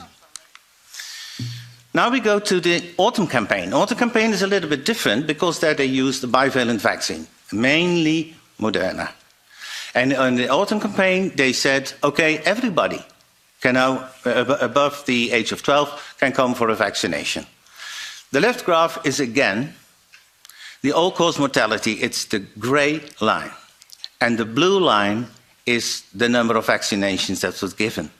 So again, you see, as soon as they start vaccinating, we see immediately an increase in all-cause mortality. You see that the gray line has some points going up during weeks 48, 49. That's an influenza epidemic. The right graph shows you again the correlation, linear correlation, and from that you could conclude that in that wave of vaccination, again, 2,652 people have died. So what about correlation versus causality? Because they always say to me, well, Theo, this is only correlation, this is not causal. Okay, let me say something about this correlation. It is temporally associated. That means that as soon as they start vaccinating, you see this. Second, it's dose dependent. The more vaccinations that are given, the more people die. Third, it's repeatedly found. We find it in every vaccination campaign. What I've shown you are two vaccination campaigns, one in spring, summer, one in autumn, and so it's independent of season. A very important argument, I think, is that you cannot easily explain this by any other cause. I do not know what kind of other cause I have to imagine that can explain this result. Then it's described in different countries. This is not only our systems or something like that. You see it in France, you see it anywhere. And what is also very important, it is neglected by authorities. Because the thing left at the top left is the title from a paper in the British Medical Journal in May 2021, that is 2 years ago, where the Norwegian health authorities have published in the journal that the Pfizer-BioNTech vaccine is likely responsible for deaths of some elderly patients. That was already 2 years ago. That ended up in a periodic safety update report of Pfizer. We did not know of the existence of that report until only after a FOIA request. Then it was released. And I read aloud here, thanks for my optician for my glasses. On the 15th January, following fatal events involving elderly patients vaccinated with BNT 162b2 in Norway, the Norwegian agency updated their guidance for vaccination, advising that caution and case-by-case judgment should be used when vaccinating frail elderly subjects. And this is published in July 2021. And we didn't know that. And the Dutch government, in 2022, did 2 of these vaccination campaigns, and I've shown you the results of that activity. So did I miss the conclusions? Yes, I think I missed the conclusion. Be careful going back. Anyway, I missed one slide. One slide is that, so the conclusion is actually that I think that these vaccines, this vaccine technology in general, has been rolled out much too early in the world. It's not finished. It's unsafe. We have more than enough data here. It is highly likely that all these people that died here, that they died because of vaccination. And I think, also given the fact that all the Omicron variants that we see now do not cause any harm, that there is no reason to keep these products on the market, and I would call for an immediate retraction of these vaccines.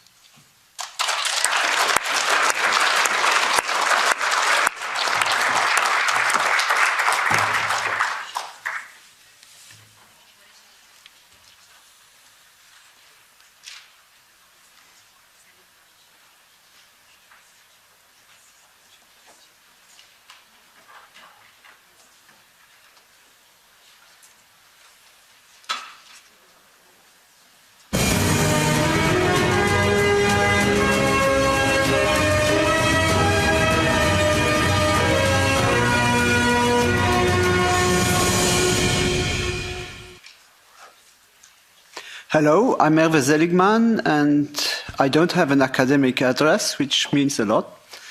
My first slide, which isn't yet there, is thanking my main colleagues who helped me, but there are many others who have not been listed on this slide that is not yet there. The second slide already is a timeline. You are not seeing it yet. It's a timeline for 2021 and the observations that I did at different dates. And in addition, the number of people who were worldwide injected at that time. And this is the timeline. So already in mid-February, I observed that there was an increased death rate for COVID patients who had been injected versus those who had not been. And at that time, there were 100 million people worldwide injected. At mid-March, this was confirmed again, and there were about 240 million people injected. Before that, between the beginning of March, we already saw that after the injection, you had 2 to 3 times more infections in the injected than in the uninjected. So all that you have already heard today. What is important is that you see that these points were very early on known, and they should have stopped it already. So we can continue. In May, I did a petition to the Israeli Supreme Court where I did an analysis showing that the relative risk after injections increased the younger you were. So in order to hope to stop this, at least for the children. And at that time, there were 600 million people injected. Analysis of the Euromomo data that I will speak about also after I speak here already showed that at that time children were not yet injected, but there was a positive correlation between children all-cause mortality and adult injection rates using the same method as Schette just presented. And what this means, apparently, we don't know, but it could mean that there is an halo effect, a shedding, a vaccine shedding, probably not only on the children, but I could only see it on the children. And in September 2021, I saw a negative correlation between female injection rates per country and fertility rates for these countries. So I didn't see it for males. That doesn't mean there is no effect for males. It simply means with this technique, I couldn't see it. And at that time, it's only a few months later, 3.3 billion people injected in the world. Today, there are 5.5 billion people injected. Now, these are only correlations, but what it means is we don't have the burden of proof. It's sufficient to have signals because in order to stop something, this is enough. This is the principle of precaution. The burden of proof is on those who want to inject. And that is where we stand.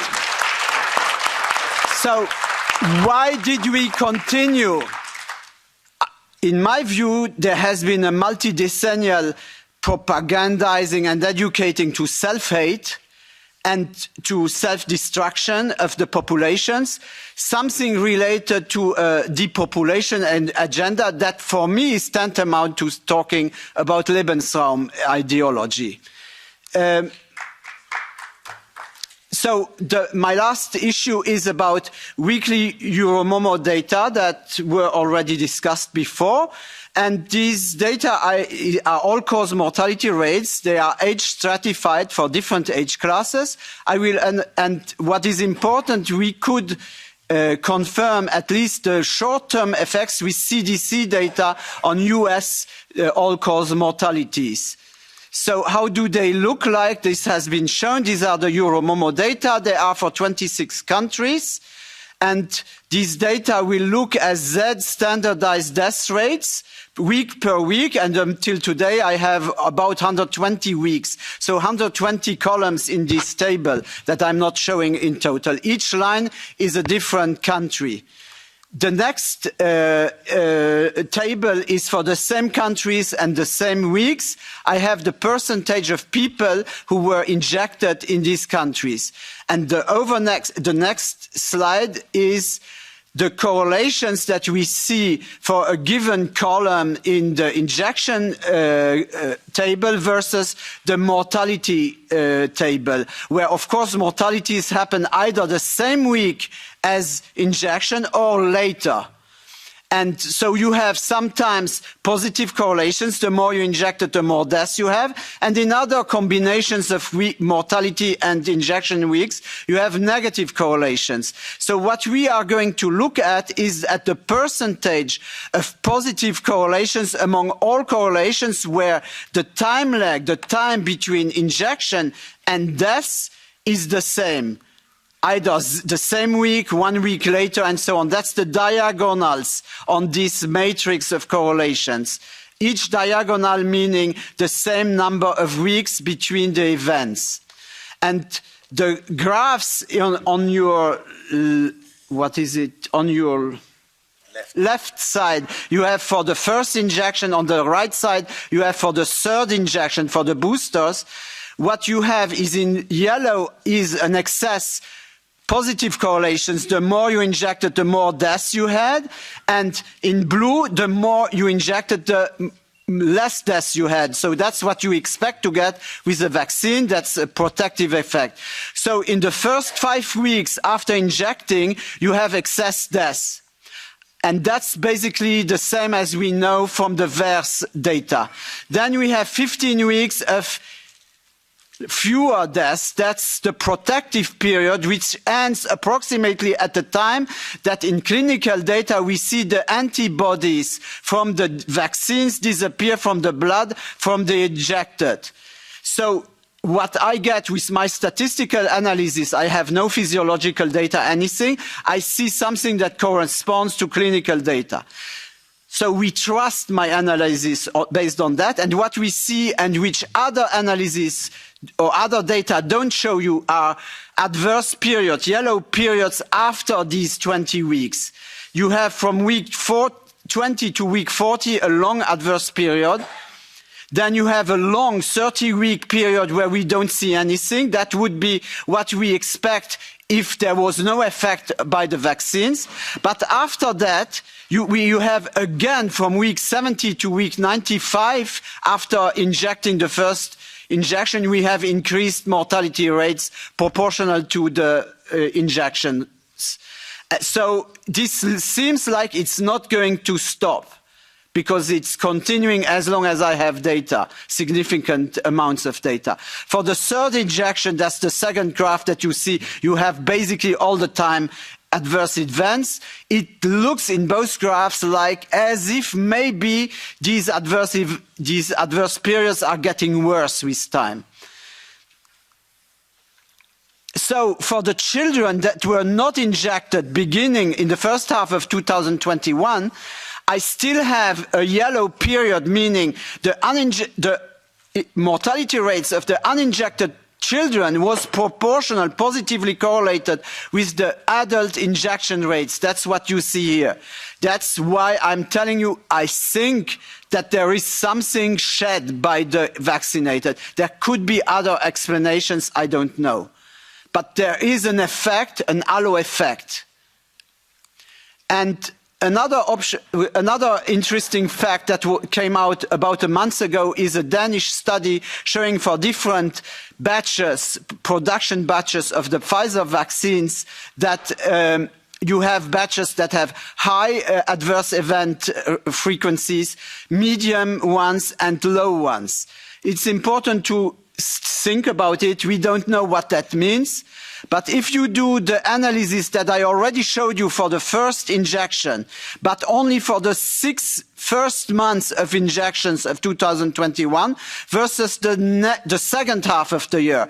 So the first graph, again, on your left, shows what you get for the first 6 months. That's what you had in the first graph that I showed you.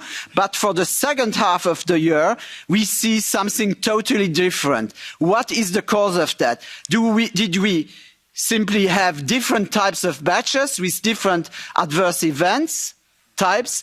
Or do we have that the injected, who are fewer in the second half of the year, are actually not really, they are already exposed to the vaccines because most of the people around them had already been injected. So something similar to what I just described to you with the children. So that's it. I rest my case.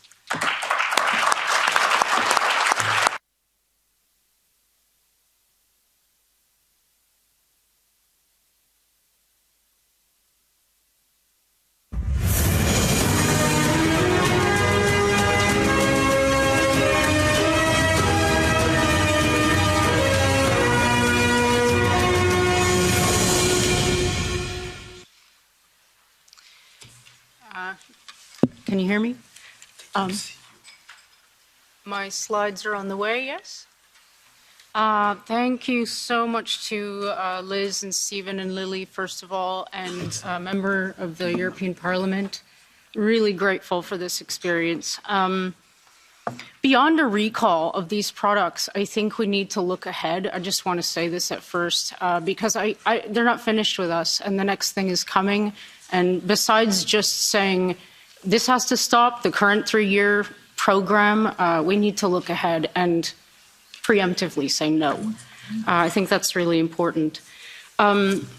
So I'm going to present some VAERS data. They're basically just pretty pictures. I'm not going to take a long time. I think most of you are familiar with what's going on with this database. It's the Vaccine Adverse Event Reporting System. It's a pharmacovigilance tool which is designed to detect safety signals in data that weren't detected in pre-market testing. It is one of many. I chose to analyze the data from VAERS because it's easily accessible, and you just simply download it and count away. It's really important that everybody know that there was more than enough of a safety signal in VAERS, even in January 2021. I don't think many people know this. Beyond a safety signal being detected across all the age groups here, even in the 0 to 4 range, there were almost 700 deaths. And the word on the street is that once you surpass a certain number of deaths in the context of treatment, a prophylactic drug, or a vaccine, it's time to call the product off the market, to recall it. So I don't understand how 700 people managed to report their deaths to VAERS. These are just the front-end reports. 3 things I just want to say about VAERS. It works. It has worked historically. The rotavirus vaccine in 1999 was called off the market when a handful of intussusception cases were reported.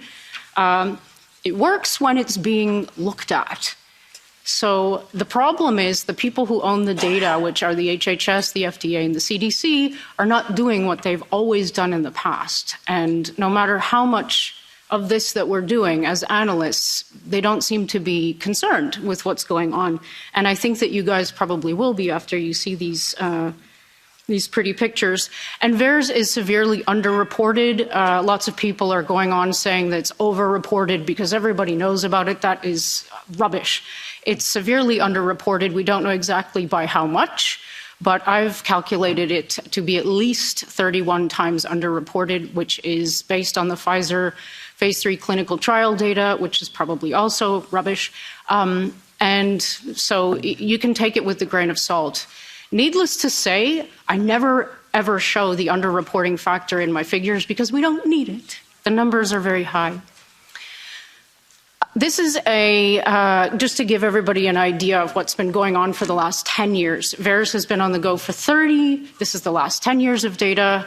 The left-hand graph is file size. The right-hand side are the number of adverse reports, the absolute number.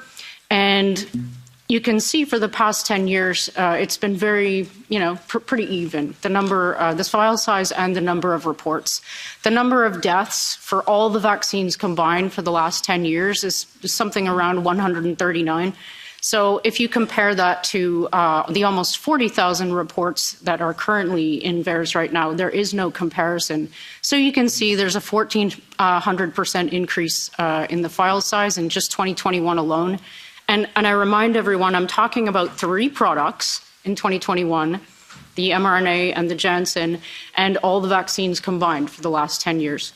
And there's a 1,300% increase in the respective number of adverse event reports. So there's a striking increase, and there's no explanation for this. This is across all age groups. You can see that nobody is immune. According to age, there are over 1.5 million reports in VAERS as of, this is April 21st. VAERS is updated weekly, and the numbers they're still growing. And on the right-hand side is the normalized data according to dose, according to the CDC age grouping. And those are not low numbers. A lot of people are saying, well, it's just because we've doled out a lot of shots. That's also rubbish. It's not that at all.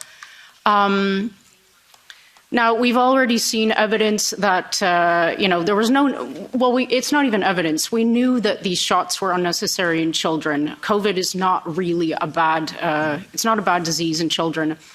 Nonetheless, there was a push to get these shots into very young children, now even babies. And this is the current number of adverse event reports in the front-end system, no underreporting factor considered in VAERS. You can see there are a couple of peaks at age 5 and 12. This probably has a lot to do with the fact that they were injected under age.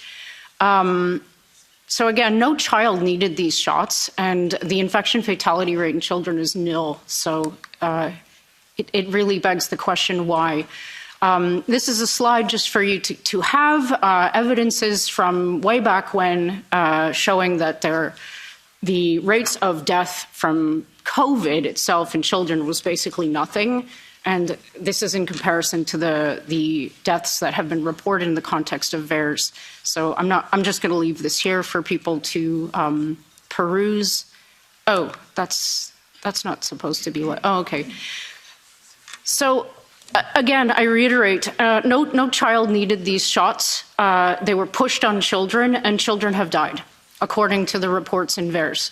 Again, this is underreported. We don't know the actual number, but you can multiply that by something. Not one child should die in the context of a prophylactic treatment where there's no risk for death from the disease, period. Not one. These kids, oops, what happened? These kids, they no longer have a future to look forward to. I know that's a bit dismal, but that's the reality. Let me go quickly. There's so much I can say about what's in VAERS because it's a very comprehensive database, not just because there are over 1.5 million reports, but for every single report there are 52 variables. There's a lot of information in there. So one of the things that I wanted to point out here is that a lot of these things are being given inappropriately according to age. Kids that are too young, according to the EUA definition. And these particular ones that I'm showing you were given by pharmacists. So my question is, if these pharmacists, which are supposed to be professionals, are not asking, are you old enough? Are you at the age of consent, according to the EUA? How likely do you think that them or their parents are being told about side effects? I would say 0. And that's a big problem. 4 children ended up in the ER too. This is my last slide, and it's probably the most important. It's well established and acknowledged even by the CDC that myocarditis is a problem in the context of these shots, inflammation of the heart. This is a chart that's been evident from the very beginning, and it remains evident in the way that I'm showing. This is age on the x-axis of all the reports pulled out of VAERS with myocarditis as an adverse event report. And the y-axis is just the absolute number, and the colors are by dose. So you can see following dose 2, there's a much higher fold increase, or it's a much higher fold reporting rate for the second dose. So that indicates that there's it's evidence of causation. And I just also want to say that whenever I hear people repeating this mantra, well, correlation isn't causation, I wonder if they've ever heard of Bradford Hill criteria, because these are the criterion that you can use to provide very solid evidence of causality and epidemiological data, and I've satisfied all 10. There are 10, and I've satisfied all 10. So that's all I have to say. I probably forgot a bunch of stuff, but thanks very much for hearing me, and that's it.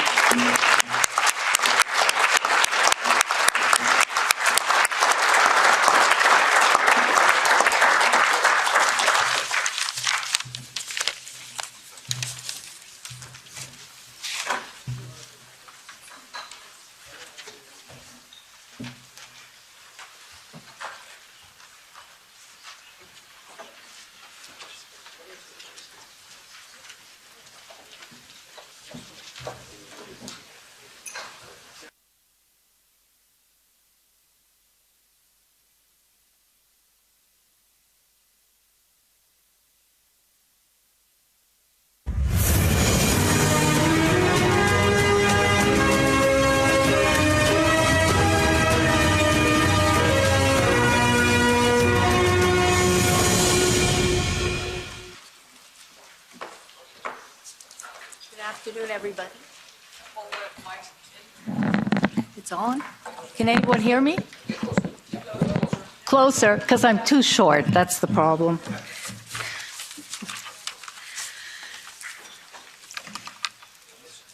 No clicker. Hello, good afternoon. Thank you very much for the invitation to speak here today at the European Parliament. It's quite an honor for us. Unfortunately, my colleague, Dr. David Weissman, was unable to come, but we are both very, very grateful. I'm going to talk today about what the regulators didn't tell us. Our message overall is that the mRNA vaccines must be regulated as gene therapy products to ensure a full study and disclosure of the long-term effects. Without this, we may be facing a health and economic crisis potentially worse than the pandemic itself. I'll be talking mostly about the first 2 points on that slide, that they are complicated and that regulatory standards have been lowered.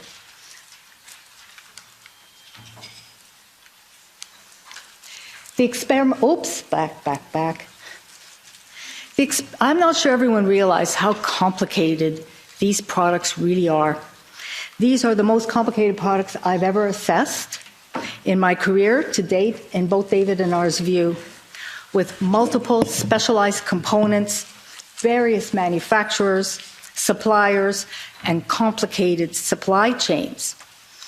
The manufacturers themselves, in these 2 quotes, admit that these are gene therapy products, as you can see.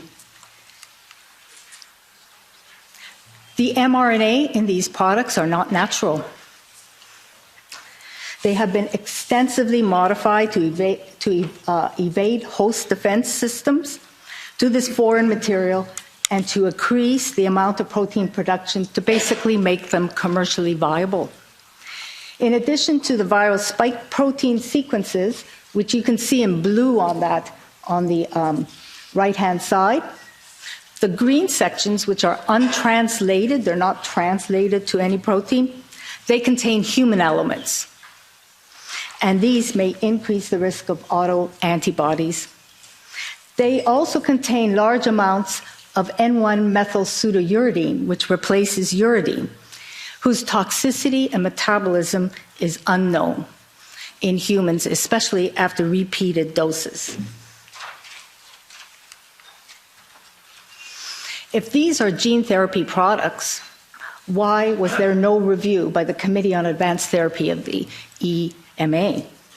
And the reason for that is that since about 2008, these nucleic acid products have been specifically excluded from GTP guidance.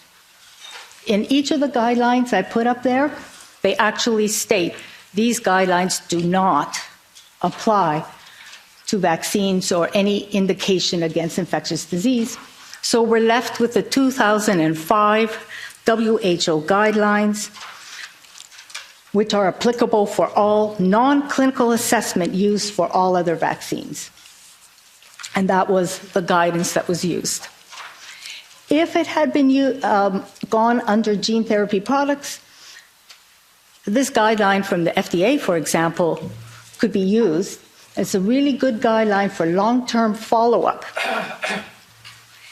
of gene therapy products that would include a 5 to 15-year follow-up to include observations for cancer, autoimmunity, neurological toxicity, and risks of new infections.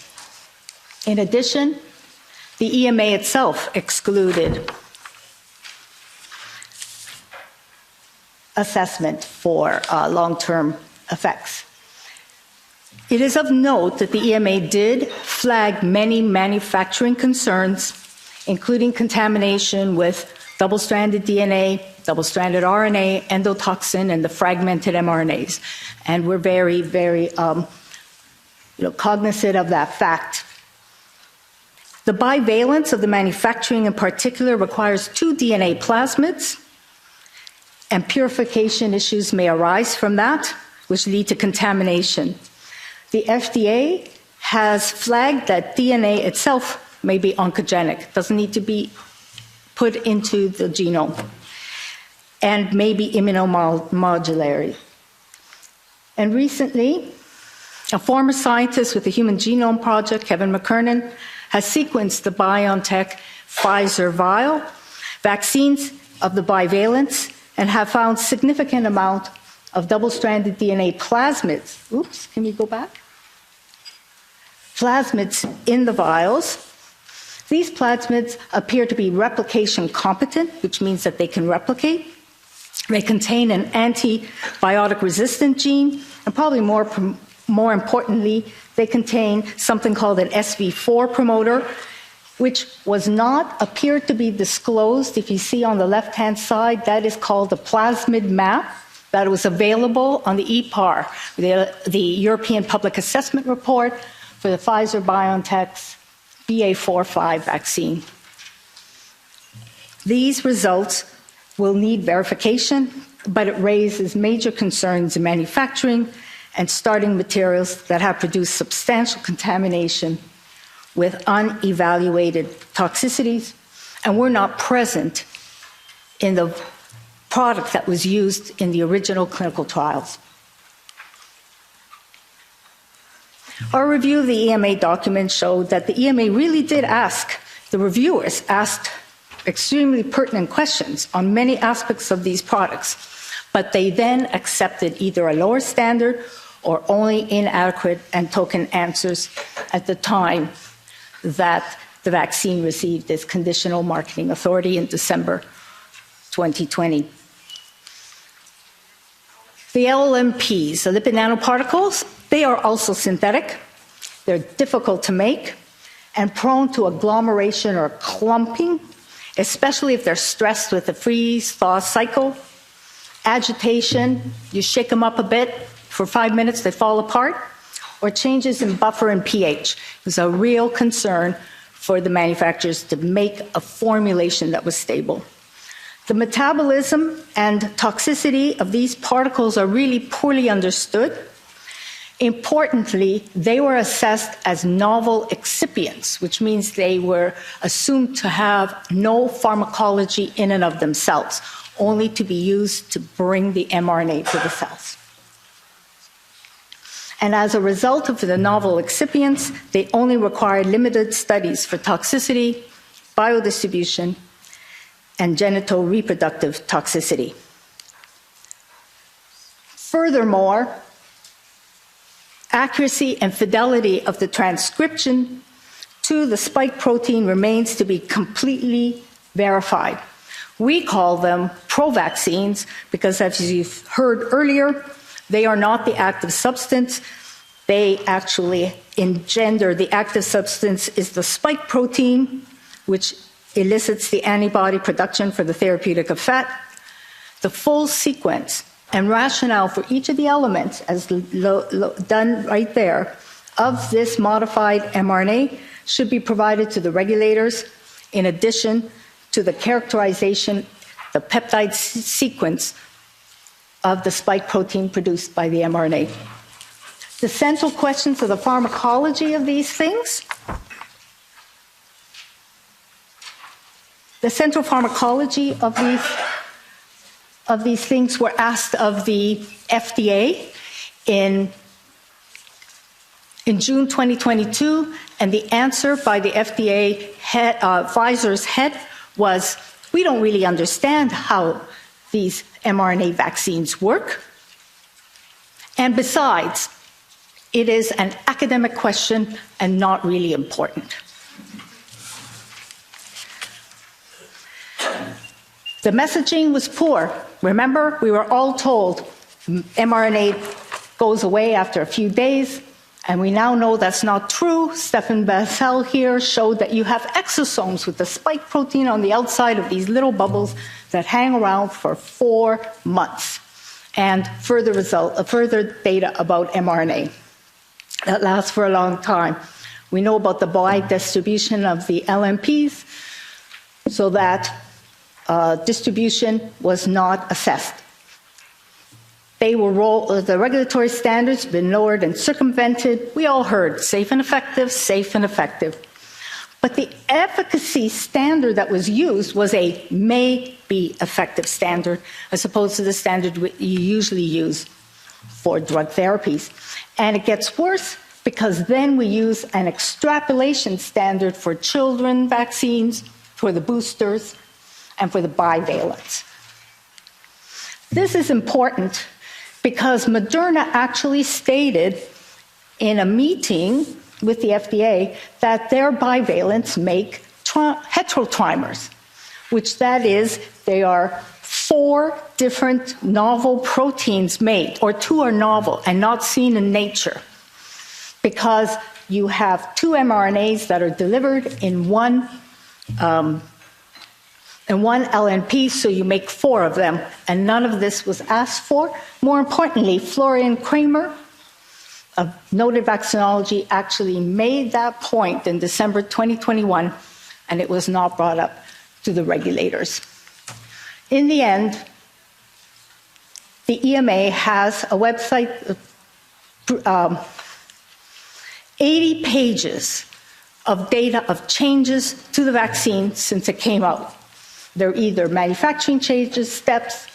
You can see here the VP from Pfizer says, COVID vaccines, we flew the airplane while we were still building it. Thank you very much.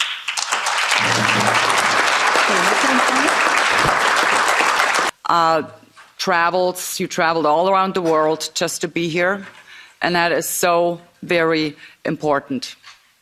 Because one thing they were trying to do in the beginning is to actually isolate all of us. That's what they were trying to do. And my favorite unscrupulous WEF puppet is probably Justin Trudeau, and he coined it. They're just a small fringe minority having unacceptable views at that. It's a no-go. Well, I will have you know, I'm a proud member of that small fringe minority.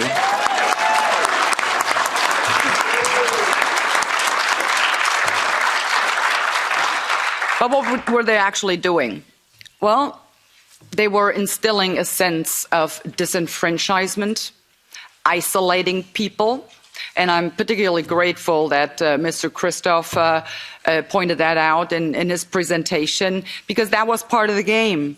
They wanted to isolate us, because isolated people, it's called gaslighting triangulation, which is actually psychological abuse. They subjected us to a state of psychological warfare. That's what we had to deal with. But you know what? Looking at all of you, they did not succeed. Because globally, the networking began. And I'm so grateful and I feel so blessed to see so many people that I have had the pleasure to meet personally in these past 2 years. Thanks again for coming, because we actually are a big family now, and they have no idea how many of us there actually are. It's billions.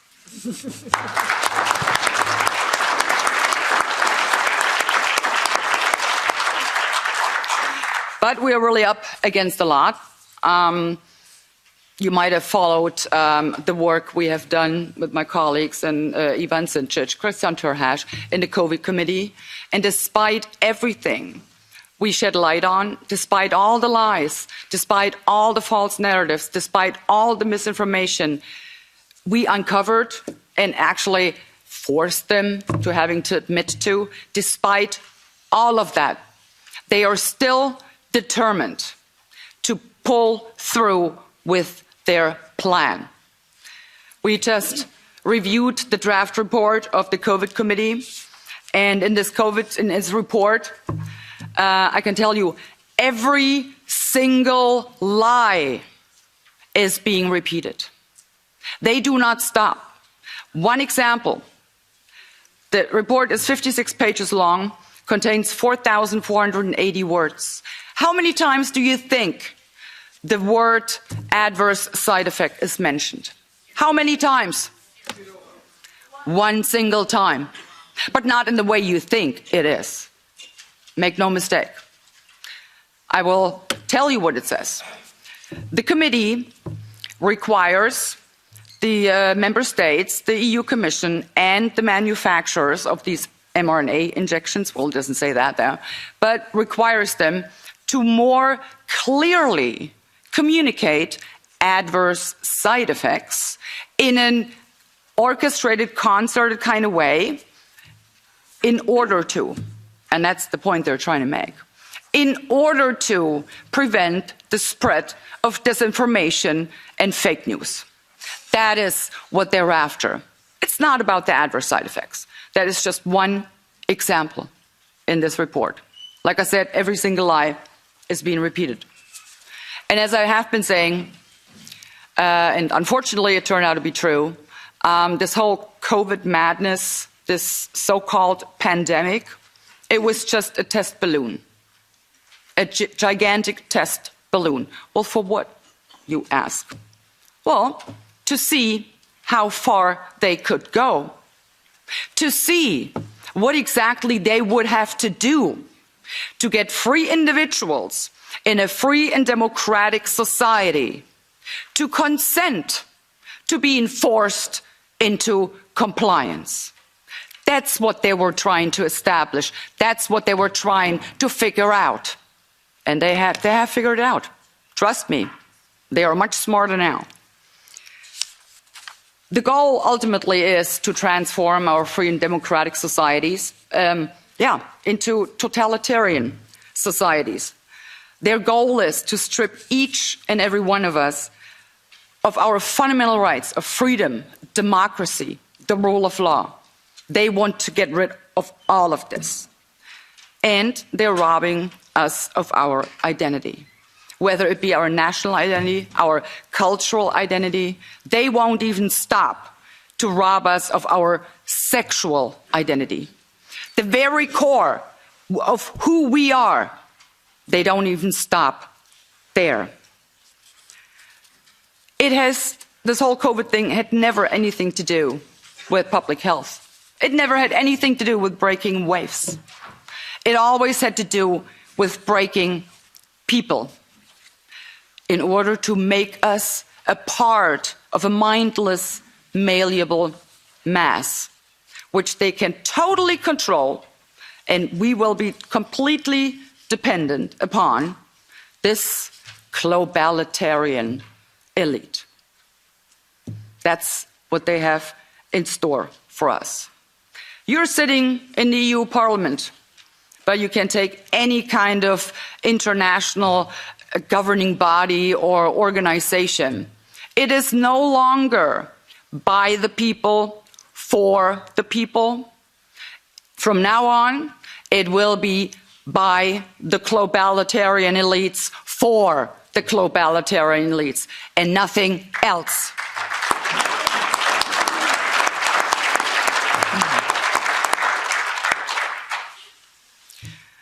So I'm really imploring the people and all the peoples around the world, for God's sake, stop giving your democratically elected governments the benefit of the doubt. They are not deserving of that. They are not. Stop rationalizing whatever your government is doing. Stop rationalizing and come up with some good intentions. They have no good intentions. Never. As I said before, in the entire history of mankind, there has never been a political elite concerned about the well-being of regular people. And it isn't any different now. Why should it? Stop giving them the benefit of the doubt. Because I can tell you, you cannot comply your way out of a tyranny. It is impossible. Trying to do so, you will only feed a gigantic alligator in the hopes of being eaten last. But guess what? Your turn will come, and then you will be the one swallowed up. I also have to ask the people, end your silence. Speak up. For God's sake, stop complying. Start rebelling. They're out to get you if you do not resist.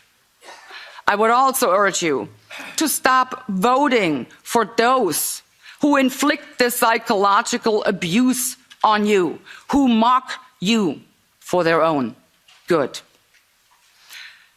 And here and then, I think of a quote by Lenin, actually, no less. He once said, "It is true, freedom is so precious that it has to be carefully rationed." Lenin. And that's what they're doing in this place, believe it or not, exactly that. And that's what's happening all over the world right now, especially in the Western democracies. Freedom are being carefully rationed. Well, I will not go by that. That is not my motto. I prefer Albert Camus, because I have decided, in order to deal with this unfree world, to defy this unfree world, I have decided to become so absolutely free that my very existence is an act of rebellion. And that's what we all need to do.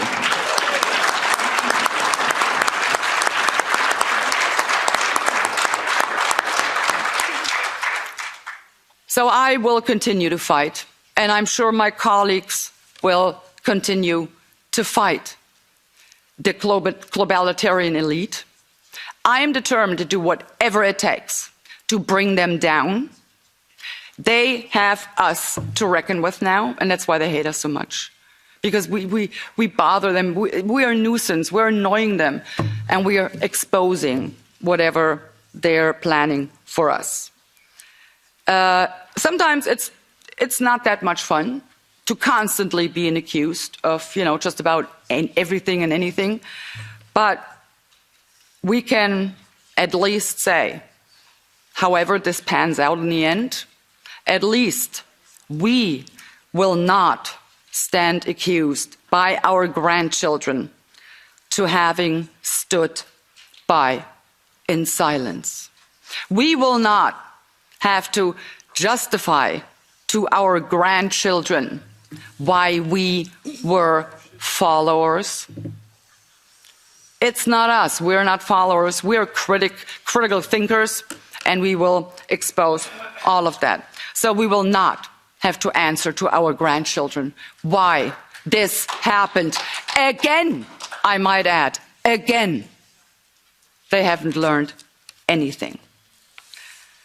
But, and I'm convinced of that small, fringe minority, it is so huge. Like I said, it's billions and billions of people around the globe. So the gaslighting, the psychological abuse, none of this will actually happen.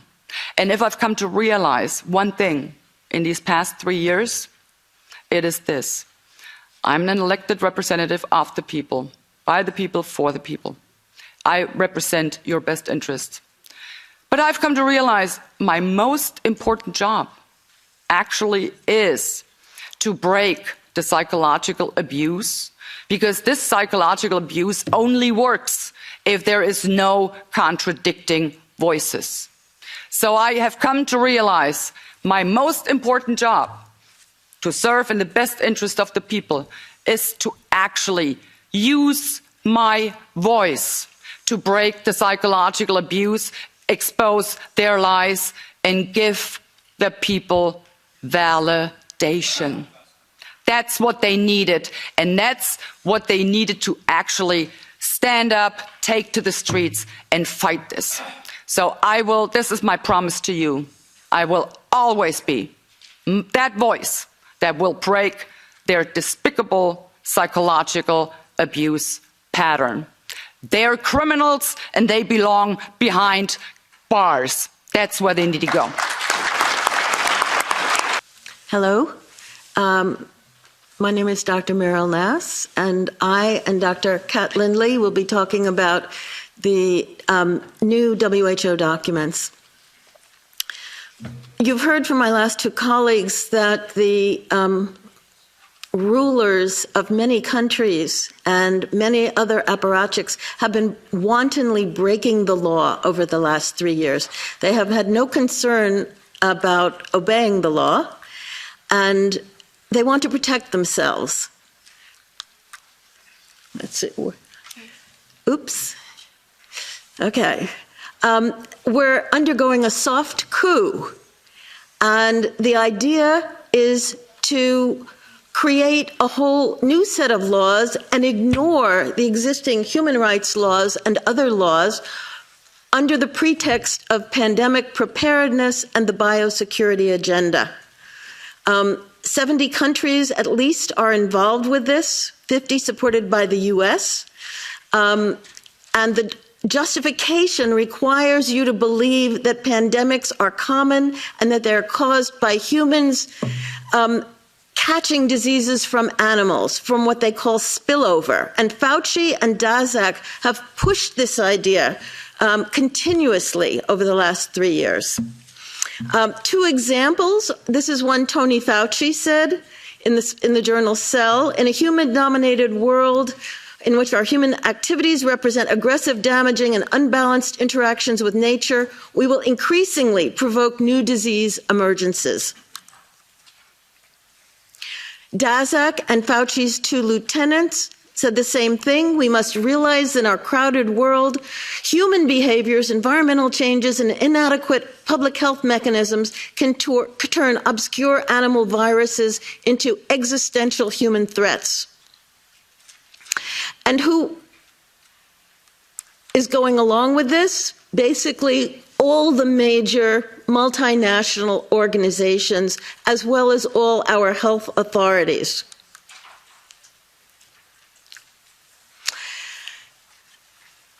The WHO is developing through all its nations, but with the WHO Directorate in the United States in charge, a pandemic treaty and amendments to the existing international health regulations that will remove the human rights protections currently embedded in the IHRs, will enforce surveillance, censorship, get rid of freedom of speech, require governments to censor and only push a single narrative. Also, we will be subject, if they can make this work, to vaccines developed in 100 days, which the organization CEPI is planning to do. And one of the people who founded CEPI was Jeremy Farrar, who is now the chief scientist at the WHO, to bring this forward.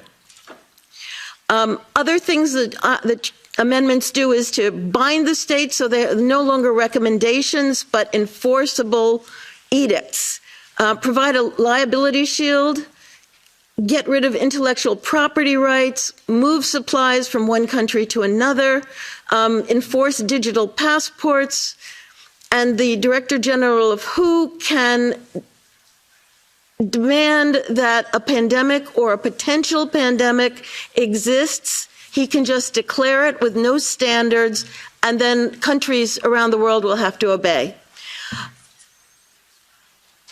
Also, the WHO will tell you what drugs you can and can't use in your nation once a pandemic is declared.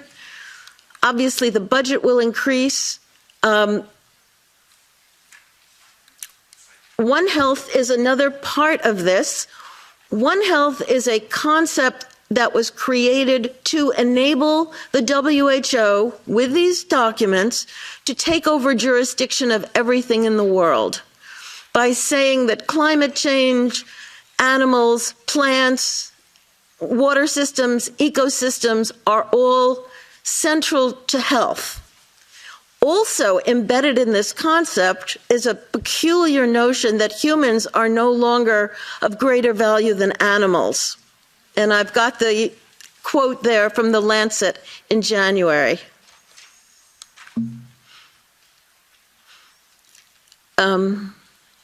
Nope. Yeah, no, I had one more. Oh, okay. He has left. This is not my latest version of the slide deck. It's okay. Thank you.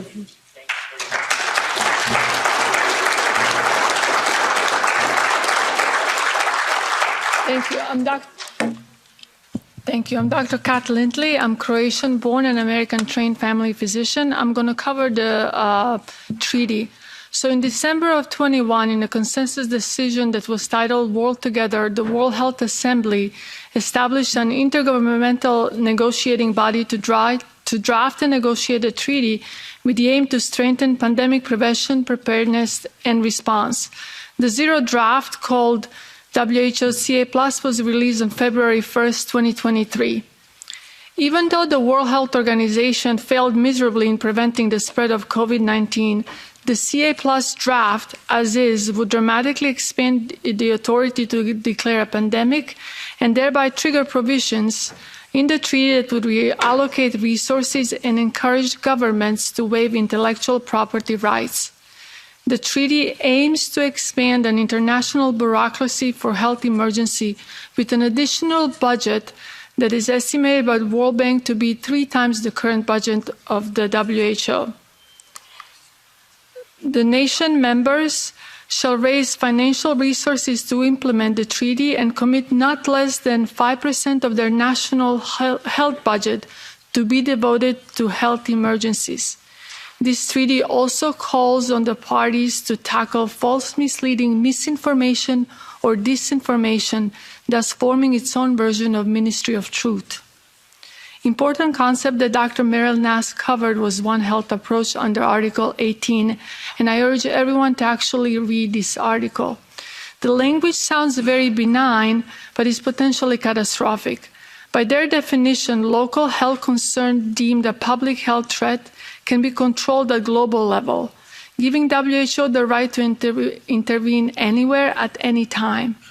One Health, therefore, includes not only human health, but also the health of animals, agricultural plants, and environment.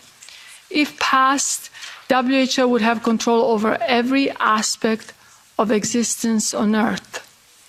The WHO would not necessarily prioritize human health, but rather would balance human health with animal and plant health, as well as environmental health, such as climate change.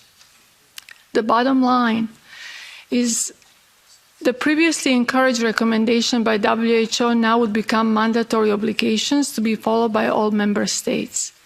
Also, WHO will be able to, on basis of perceived emergency, implement travel restrictions via digital passport, border closure, mandate certain lockdowns like masking, vaccination, approved diagnostic tools and treatments, all in the name of pandemic preparedness under One Health, One World.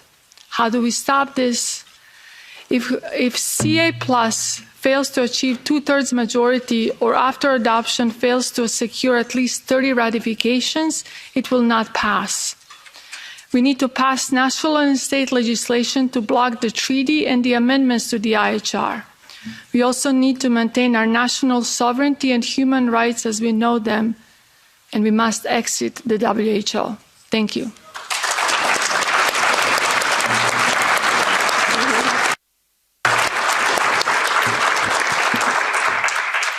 My name is Robert Malone. I have the opportunity to try to summarize this amazing conference in a very short period of time. I would like to specifically thank, on behalf of the organizers of this third International COVID Summit, which I anticipate may be followed by many more, based on today's success. I wish to thank Mr. Sinchik, Madame Donato, Monsieur Kolokarsik, Madame Anderson, Madame Karian, who's not here, and Christian Teres for their sponsorship and willingness to take risk in enabling this.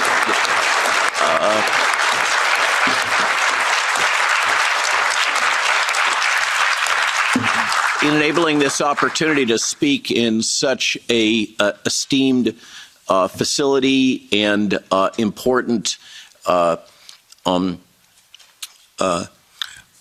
parliament here in Europe, really one could argue the leading parliament for the world right now, thanks to the courage of these bold and brave dissidents who have been willing to stand up for truth and justice in the face of enormous pressure. This is very short notice to try to summarize all this in the span of about 5 or 10 minutes, so forgive me. Christian and Ivan started off by welcoming but noting the gravity and seriousness and the inability to enter the building previously during the outbreak, and that 4 MEPs have basically given rise to this growing momentum here in the European Parliament of willingness to recognize the truths that have occurred despite all of the propaganda, censorship, defamation, and other malicious activities that have been deployed on them and so many others across the world, so many other leaders that have been willing to speak truth. The 2 members that initially spoke emphasized that we should allow science to say what it will, and that this pandemic of the COVID narrative has finally collapsed. And with this conference, they had hoped, and I think we have succeeded in demonstrating the failures of that approved narrative and what the truth has been revealed over the last 3 years, thanks to these many researchers and all of those that work with them to provide this information for us. It's become clear that, as David Martin very generously demonstrated, having the frustrating situation of having warned the European Parliament about the risks of allowing the licensure or the patenting of genetic organisms and the proceeding of gain-of-function research. He had anticipated many years ago and warned the Parliament about the risks that might incur if we allowed these policies, and then documented extensively how humanity has been hijacked, morality has been hijacked, science has been hijacked, nature has been hijacked, all in the service of a universal vaccine template with 100% protection. And he called that this must be reversed, that we must have in the future 100% product liability for those that wish to impose these or other new technologies on the populations of the European Union and the world. Nick Hudson from Panda, who I have known personally, has worked very, very hard with his group, always willing to challenge the dominant narrative, shared with us that we really have had a false narrative dominating world discussion and press for these last 3 years, that being that these were deadly viruses, that there was no immunity, pre-existing immunity, that this was a novel virus, that everyone was susceptible to this, that we had asymptomatic transmission, that the lockdown saved lives, that the mask mandates reduced transmission. Every one of these things was a lie. And yet it was repeatedly propagandized and distributed throughout the world in a harmonized fashion that I think has left all of us in awe. If nothing else, we must give credit to those who have deployed this propaganda. I think it is one of the most amazing demonstrations of modern psyops and propaganda, as was well demonstrated during the various presentations. Isidoro demonstrated that this is not really a novel disease. It's an old disease, and emphasized that you can't find the cause of death if you do not do autopsies. You can't save COVID patients with paracetamol and watchful waiting, and that spike. This is a lesson that was repeatedly emphasized throughout the conference. Spike is a toxin.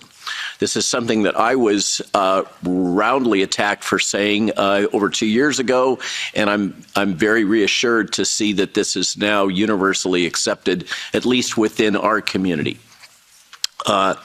Giovanni Moldatori demonstrated and spoke about the evolution of coronavirus, which demonstrates a pattern of disease attenuation, as many had predicted, that what we have seen during this outbreak is absolutely the selection of vaccine-resistant mutants, but fortunately, although we have seen the rise in infectivity, and with the latest Arcturus variant, it seems to be ocular infectivity in particular, we've in parallel seen, as has been the case with virus outbreaks throughout history, we've seen the increasing attenuation of the virus and its reduction in pathogenicity, now to the point where we really just have something akin to a normal circulating respiratory virus, the likes of which we have seen throughout all of our lives as physicians and as general members of the patient population. Dr. Stromazzi emphasized the importance of early responses in Italy, and most importantly, that it was known in June of 2020 that COVID was a treatable disease, despite the various efforts from throughout the world, in particular the Italian authorities, to suppress that information and to encourage the narrative that this was a novel disease that was highly pathogenic, that required sophisticated novel treatments. Dr. Stromazzi gave us a great lesson in the ability of a well-trained physician to obtain and derive and demonstrate the ability to treat a respiratory virus with existing agents. This is a theme that has been echoed throughout this conference and throughout the world, starting with the original International COVID Summit, which pioneered bringing together physicians from all over the world to demonstrate in particular and discuss and share with each other best practices in early treatment. And I think that this whole series, I just want to give a shout out to the two organizers that always wish to remain anonymous, Lily and Rob,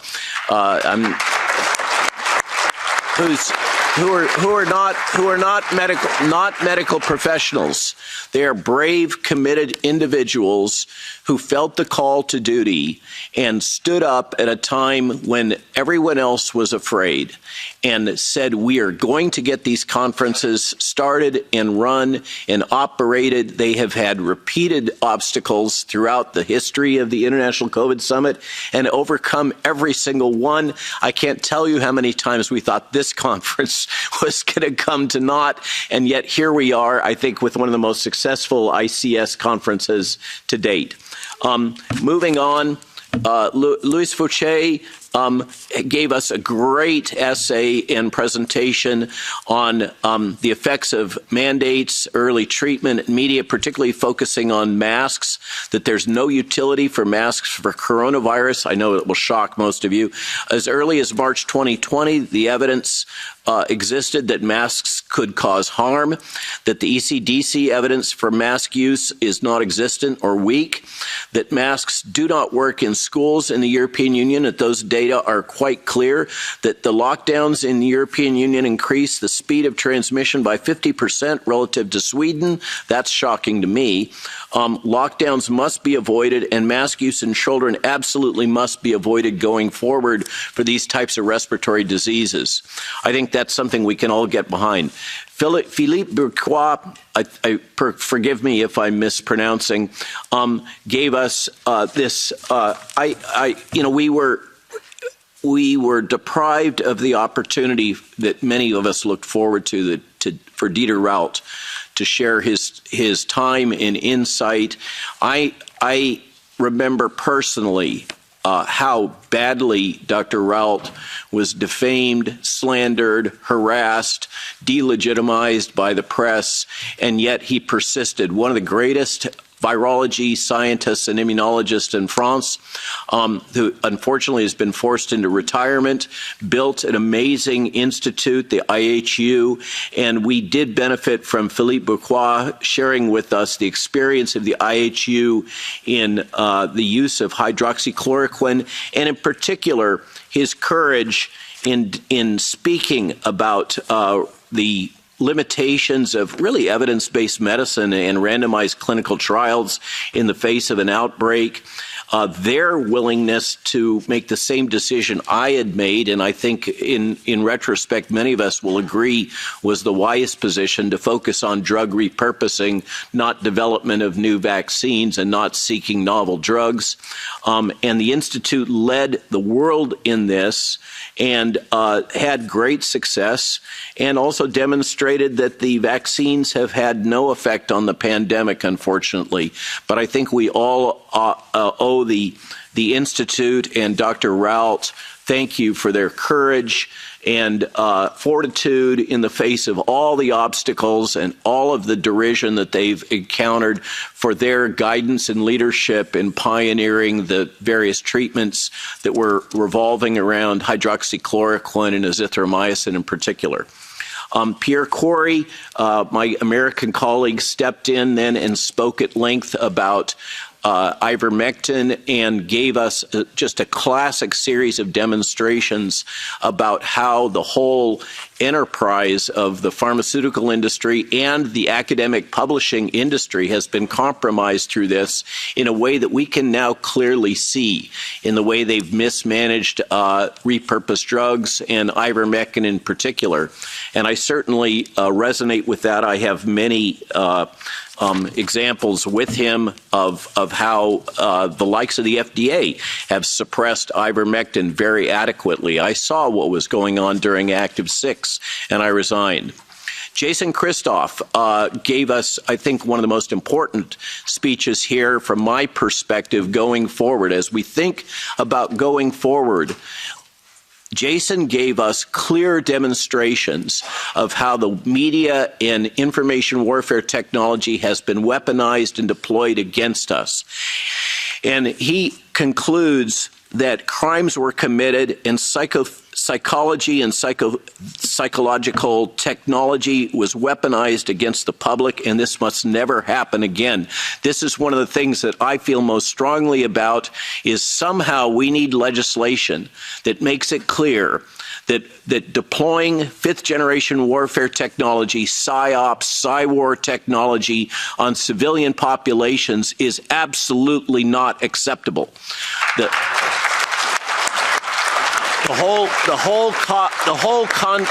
And the bizarre thing is that it's justified on the base that it's necessary to do this to preserve democracy.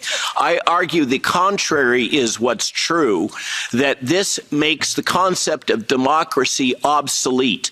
The idea of personal autonomy, of the ability of an individual to have personal sovereignty is completely negated in a world in which governments feel that it's acceptable to deploy modern PSYOPs technology on their own populations. It means that everything that we hold dear in terms of speech and democracy and representation and the devolution of power down to the lowest level that it should be delegated to, which was a core principle upon which the European Union was founded, has been negated over the last 3 years. And we have seen that clearly. It's the theme that runs all the way through this meeting. I have about 2 minutes. Harvey Risch gave us great examples about the problems with the manipulation of data on the efficacy of vaccines. Byron Bridle, who I think has just been a hero all the way through this. Byron, I mean, I don't think there's a better case study that I'm aware of how somebody has spoken truth, acted with integrity and dignity, and just been harassed mercilessly by his academic institution and his government. But Byron has stood his ground. I think he's developed some nervous tics over the last 3 years, but I think he's just been an amazing hero in what he's done in revealing the Japanese Common Technical Document and so many other things.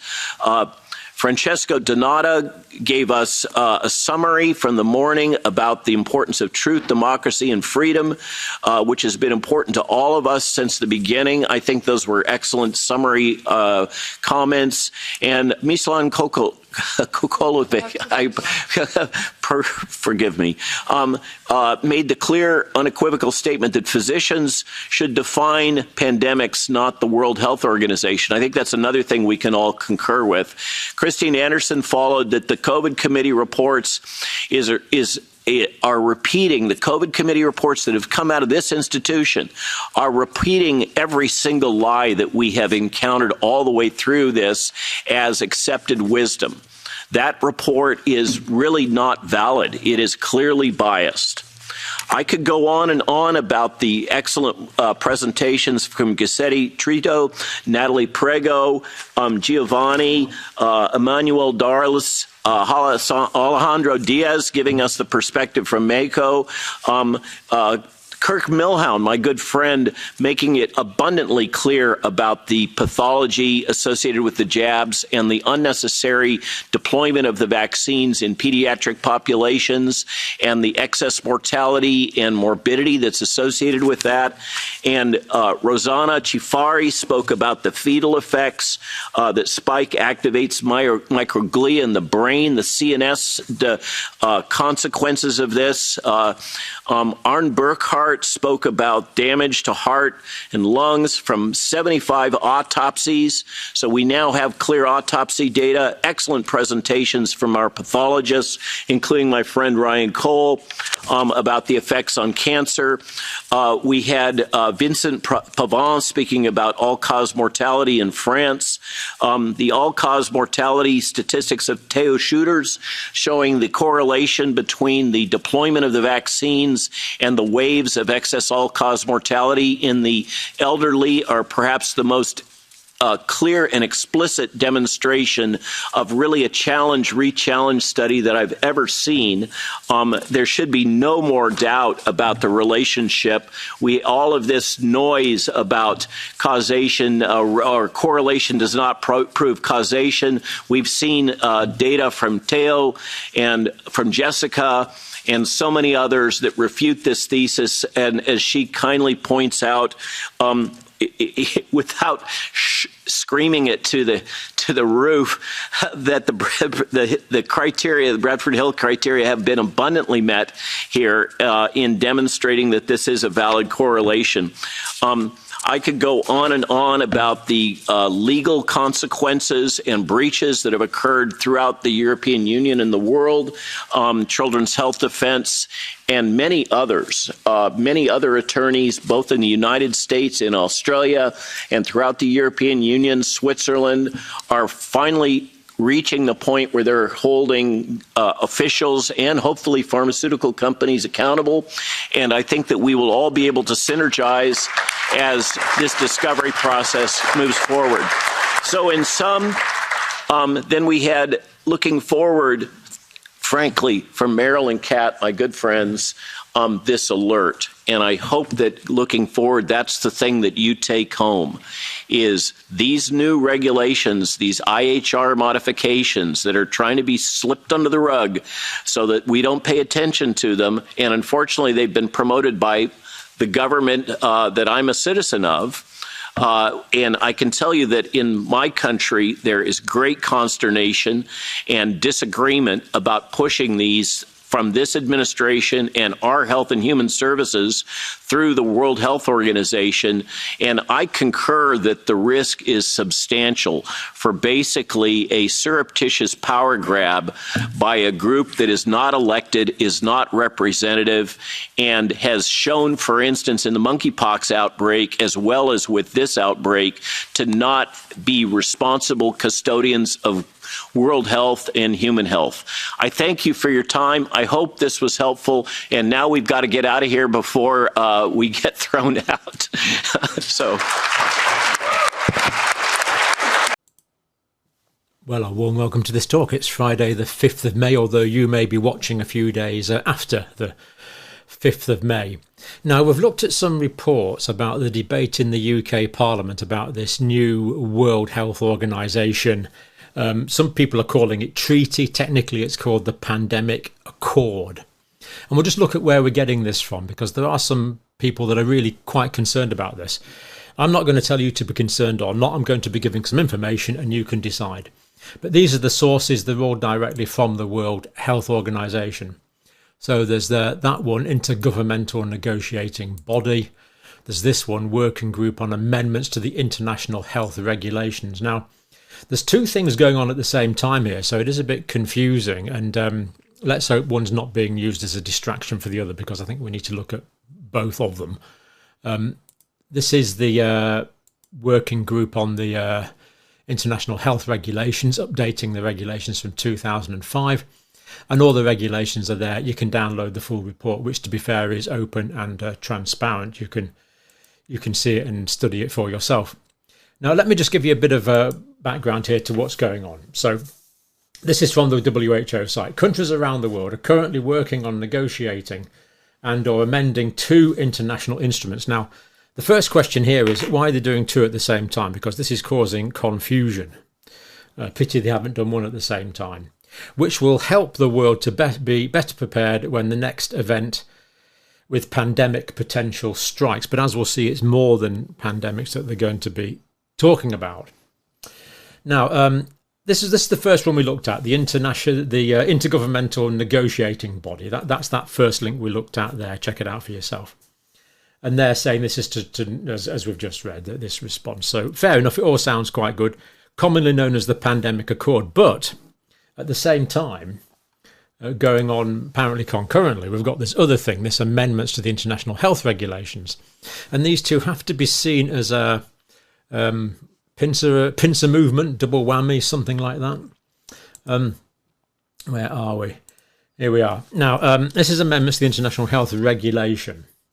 And again, all the links are there. Do check it out for yourself. All my quotes are directly from the World Health Organization, public domain sources. To amend the current international health regulations first, now this is the 2005 regulation that they're amending. There's 66 articles in the 2005 accord. So it's quite detailed, really. And I wanted to find out if these MPs' concerns were justified, and we'll look at it now.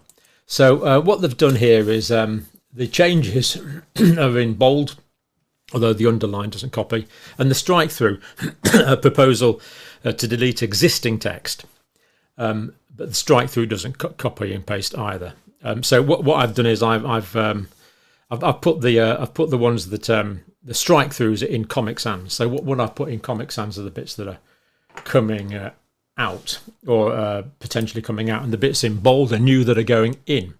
Right. Having said that, Article 1. Standing recommendations means non-binding advice. So non-binding will come out.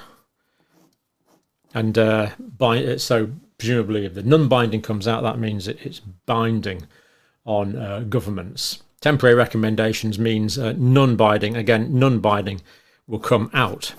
So temporary recommendations means advice issued by the WHO.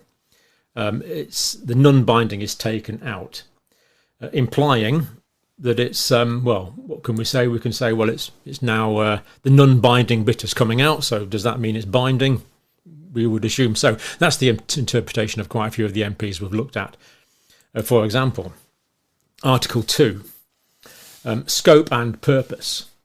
So remember, in bold it's new, including through health systems readiness and resilience. So that sounds okay. Readiness and resilience, in ways that are commensurate with and restricted to public health risk.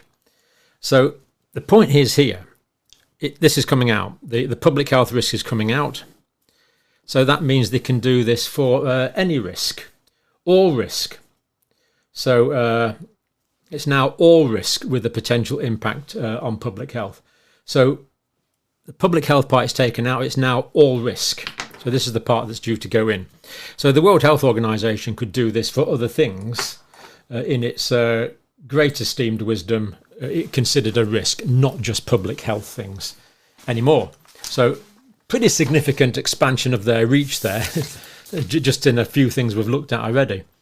Now this is Article 3, and again, the implementation of these regulations shall be with the full respect for the dignity, human rights and fundamental freedoms of persons. This is coming out. This is proposed to come out. Now, what is wrong with regulations with full respect for the dignity, human rights and fundamental freedoms of the person? I don't know, but that is now out. So let's just clarify this. The World Health Organization are taking out the clause which says that the regulation shall be applied essentially with full respect for the dignity, human rights and fundamentals of freedoms of the person. That is now out. That is really, yeah, that bit is out. That is quite, that's quite concerning. So make sure that bit's crossed out because they want to take that bit out. Do check it out for yourself. Make sure I've got this right. Responsible authorities. Right, no, so this is new. Each state party should inform WHO about the establishment of its national competent authority responsible for the overall implementations of the international health regulations that will be recognised and held accountable. So the WHO here appears wants nation states to set up national bodies to enforce their dictates, whatever you want to call it. Remember, the non-binding bit is now taken out. So I'm starting to see why these MPs were a bit concerned about this. Article 5, the state party may request a further extension not exceeding 2 years from the Director General, who shall make the decision. So that bit's coming out. So make the decision. Refer the issue to the World Health Assembly, which will then take a decision on the same.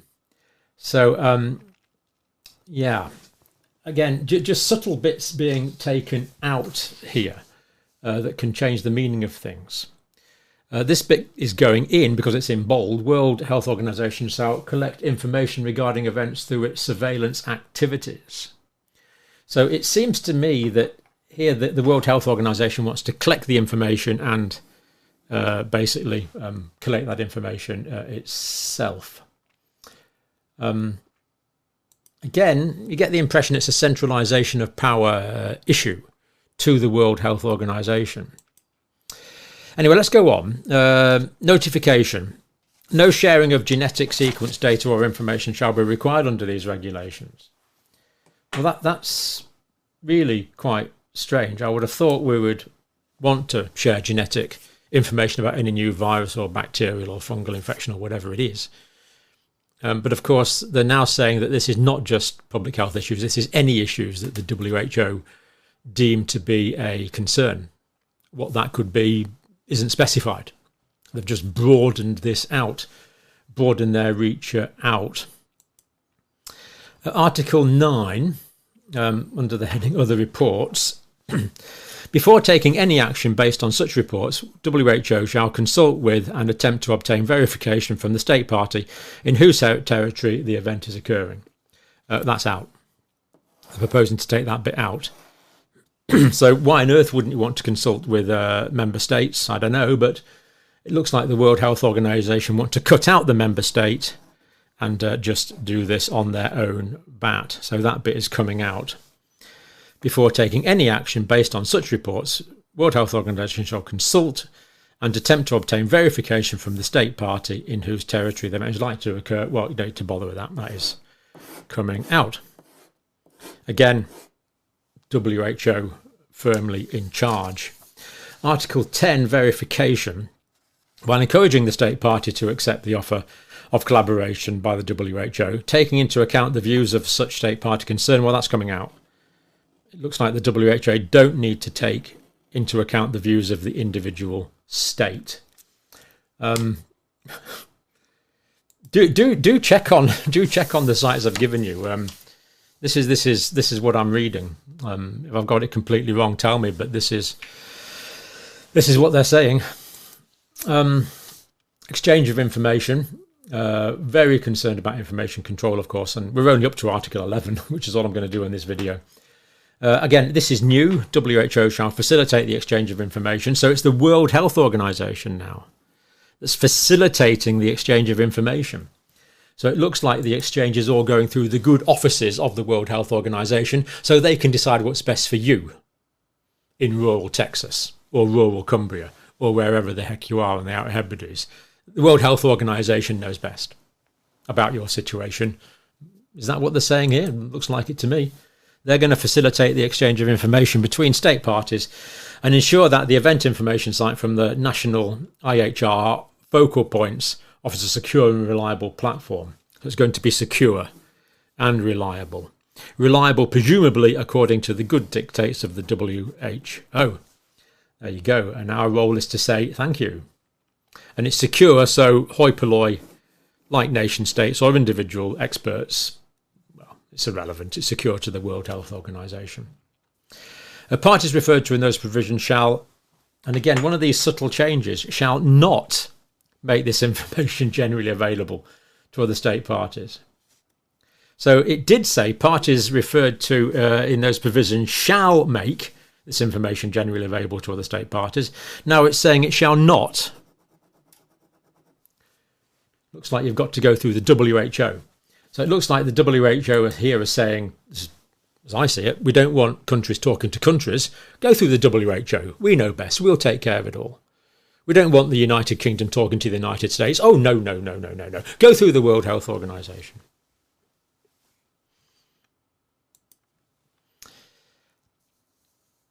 Parties referred to in those provisions shall make this information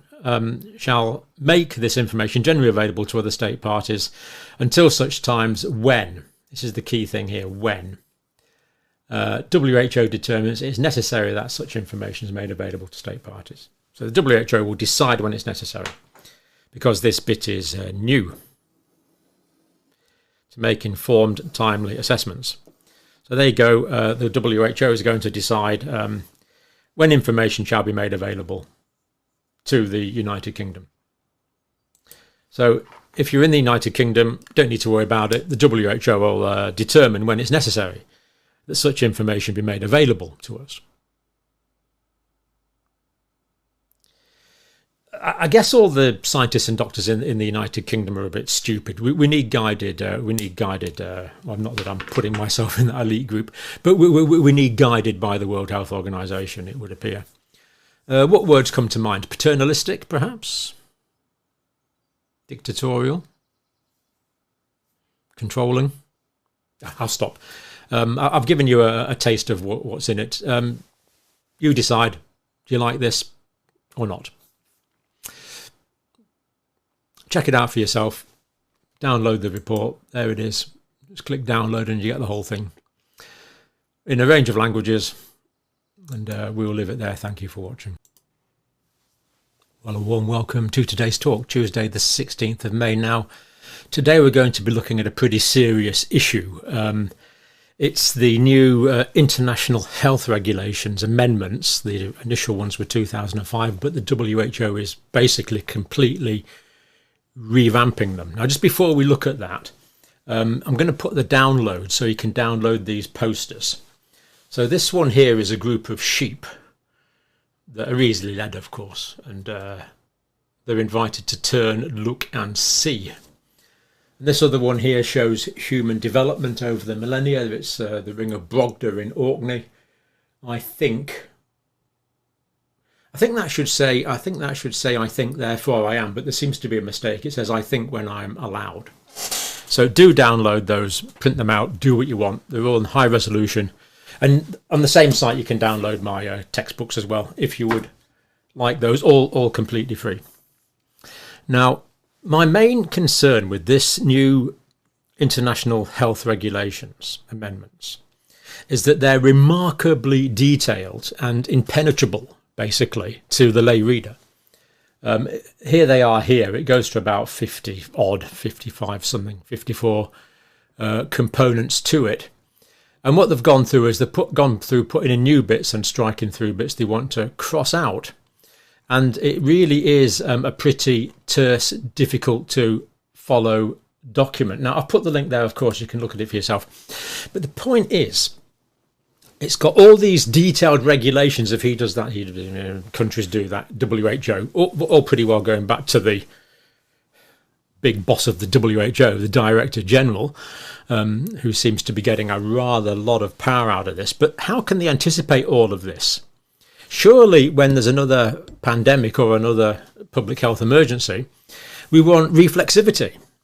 We want local doctors, politicians where absolutely necessary, to be taking decisions for the best care of their people. How can we possibly have this one size international size fits all? How can that benefit public health? It almost makes you think there's another motive for it happening, but of course I wouldn't know about that. So let's look at what where we're up to on our thinking on this. Now, we did look at this recently on Friday the 9th of May, just to give you a quick flavour of what we did then. So things that are in Comic Sans are being taken out. So the non-binding bit of this is out. That's crossed out. That's crossed out. Temporary recommendations, advice. So the non-binding bit is out. So the WHO are looking, it looks to me like, for regulations that are binding to nation states. Article 2. This goes in, including through health systems readiness reliance, in a way that are commensurate with and restricted to public health risk. So public health risk comes out and all risks goes in. So basically they can do this whenever they see a risk. So it's no longer limited to public health. It's kind of anything. The WHO can decide something's a public health or decide something's an emergency and just declare it. Doesn't have to be a public health emergency anymore. Article 3, implementation of these regulations shall be with full respect of the dignity, human rights and fundamental freedoms of the person. Well, that comes out. They're taking that bit out. What is wrong with leaving in a bit that says with full respect for dignity and human rights? But no, that's out. WHO have taken that out. Don't want that bit in. don't want that bit anymore in their new submissions. Article 10, again, this is the end of the quick revamp. Again, taking into account the views of the state party concerned were in, they are now out. So don't want the views of the state party concerned. Cross that out. WHO knows best. Exchange of information. This is going in. WHO shall facilitate the exchange of information between state parties and ensure that the event information site, whatever that is, where all the correct information is stored, presumably, and it needs to be on a reliable platform. And presumably the word reliable will be defined by the World Health Organization. They'll decide what's reliable. Everything else, presumably, will be unreliable. And therefore, you're not allowed to consider it. So, which way around do I go? You can think when the WHO allow you to. Don't want you thinking for yourself. Don't even want your doctor to think for you. WHO has to do it. Moving on. Article 12. This is new. So this is about public health emergency and international concern. Right. If the Director General considers that a potential, so he's put in terms potential or actual. So it doesn't actually have to be a real health emergency. The Director General can decide a potential is enough for action to be taken. If the Director General determines that the event constitutes a public health emergency of international concern, so this is going in. So it's if the Director General considers, the Director General determines it. Director General. Mustn't argue.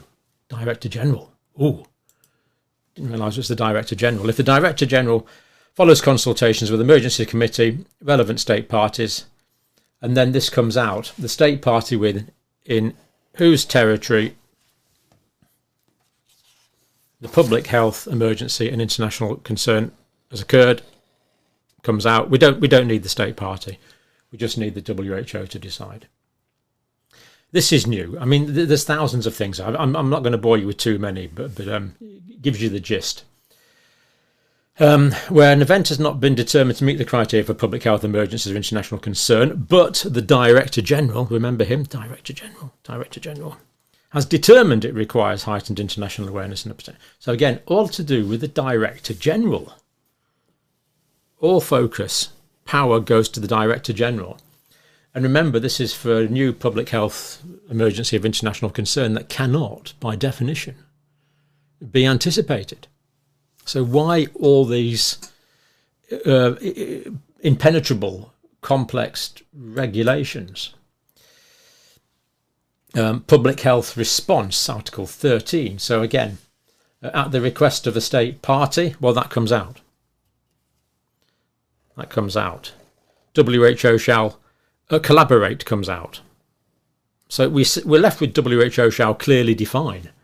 You see the bits that are coming out. So the at request of state party comes out, and the collaboration. No need to collaborate with the states because WHO knows best, you see.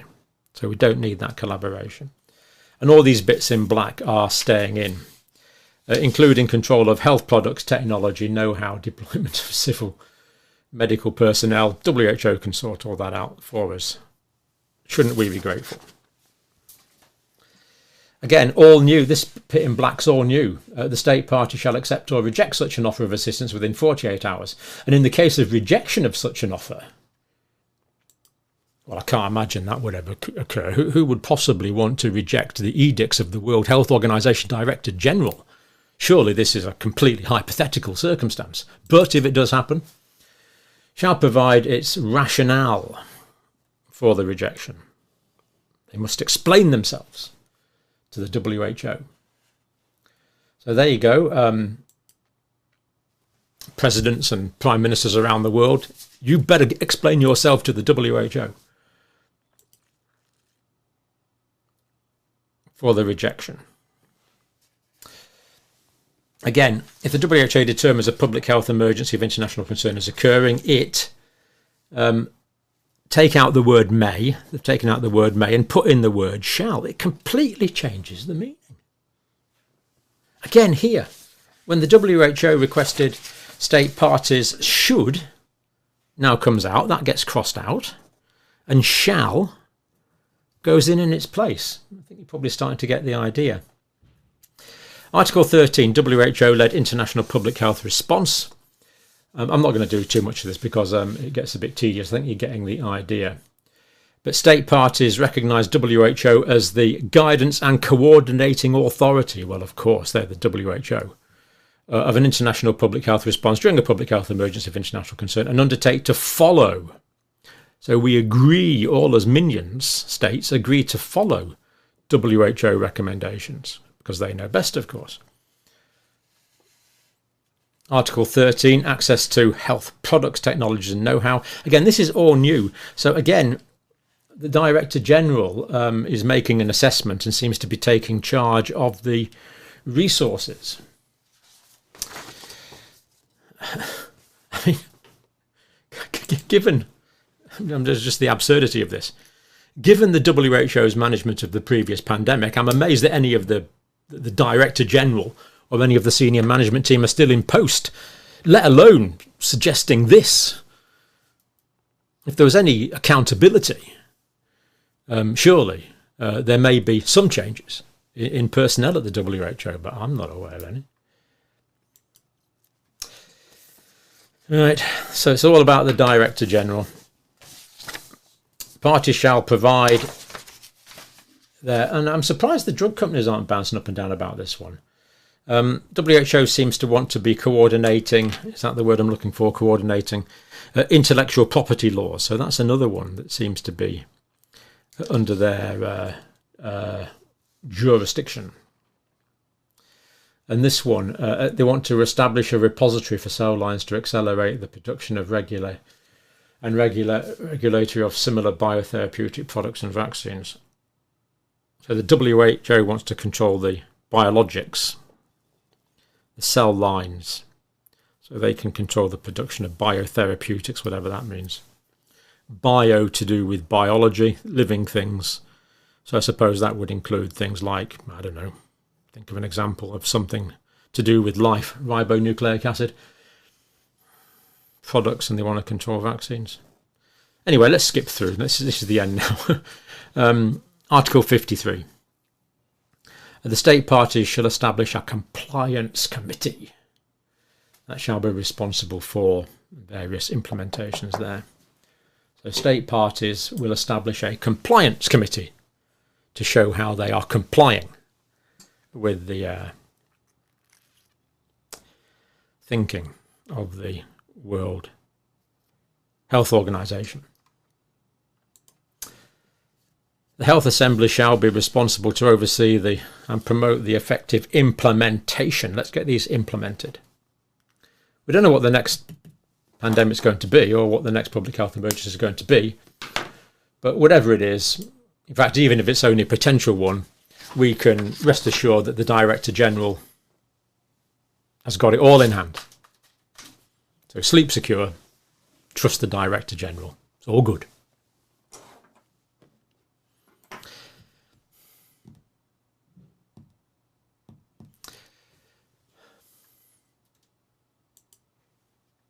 Take a look at this for yourself. All the bits in bold and underlined are new. And all these bits with the strike through that I put in Comic Sans are crossed out. And it goes on for ages, as if you could anticipate. As if you could anticipate exactly what powers are going to be needed by a future Director General for your good and for mine. Share this around, see what people think. But thank you for watching.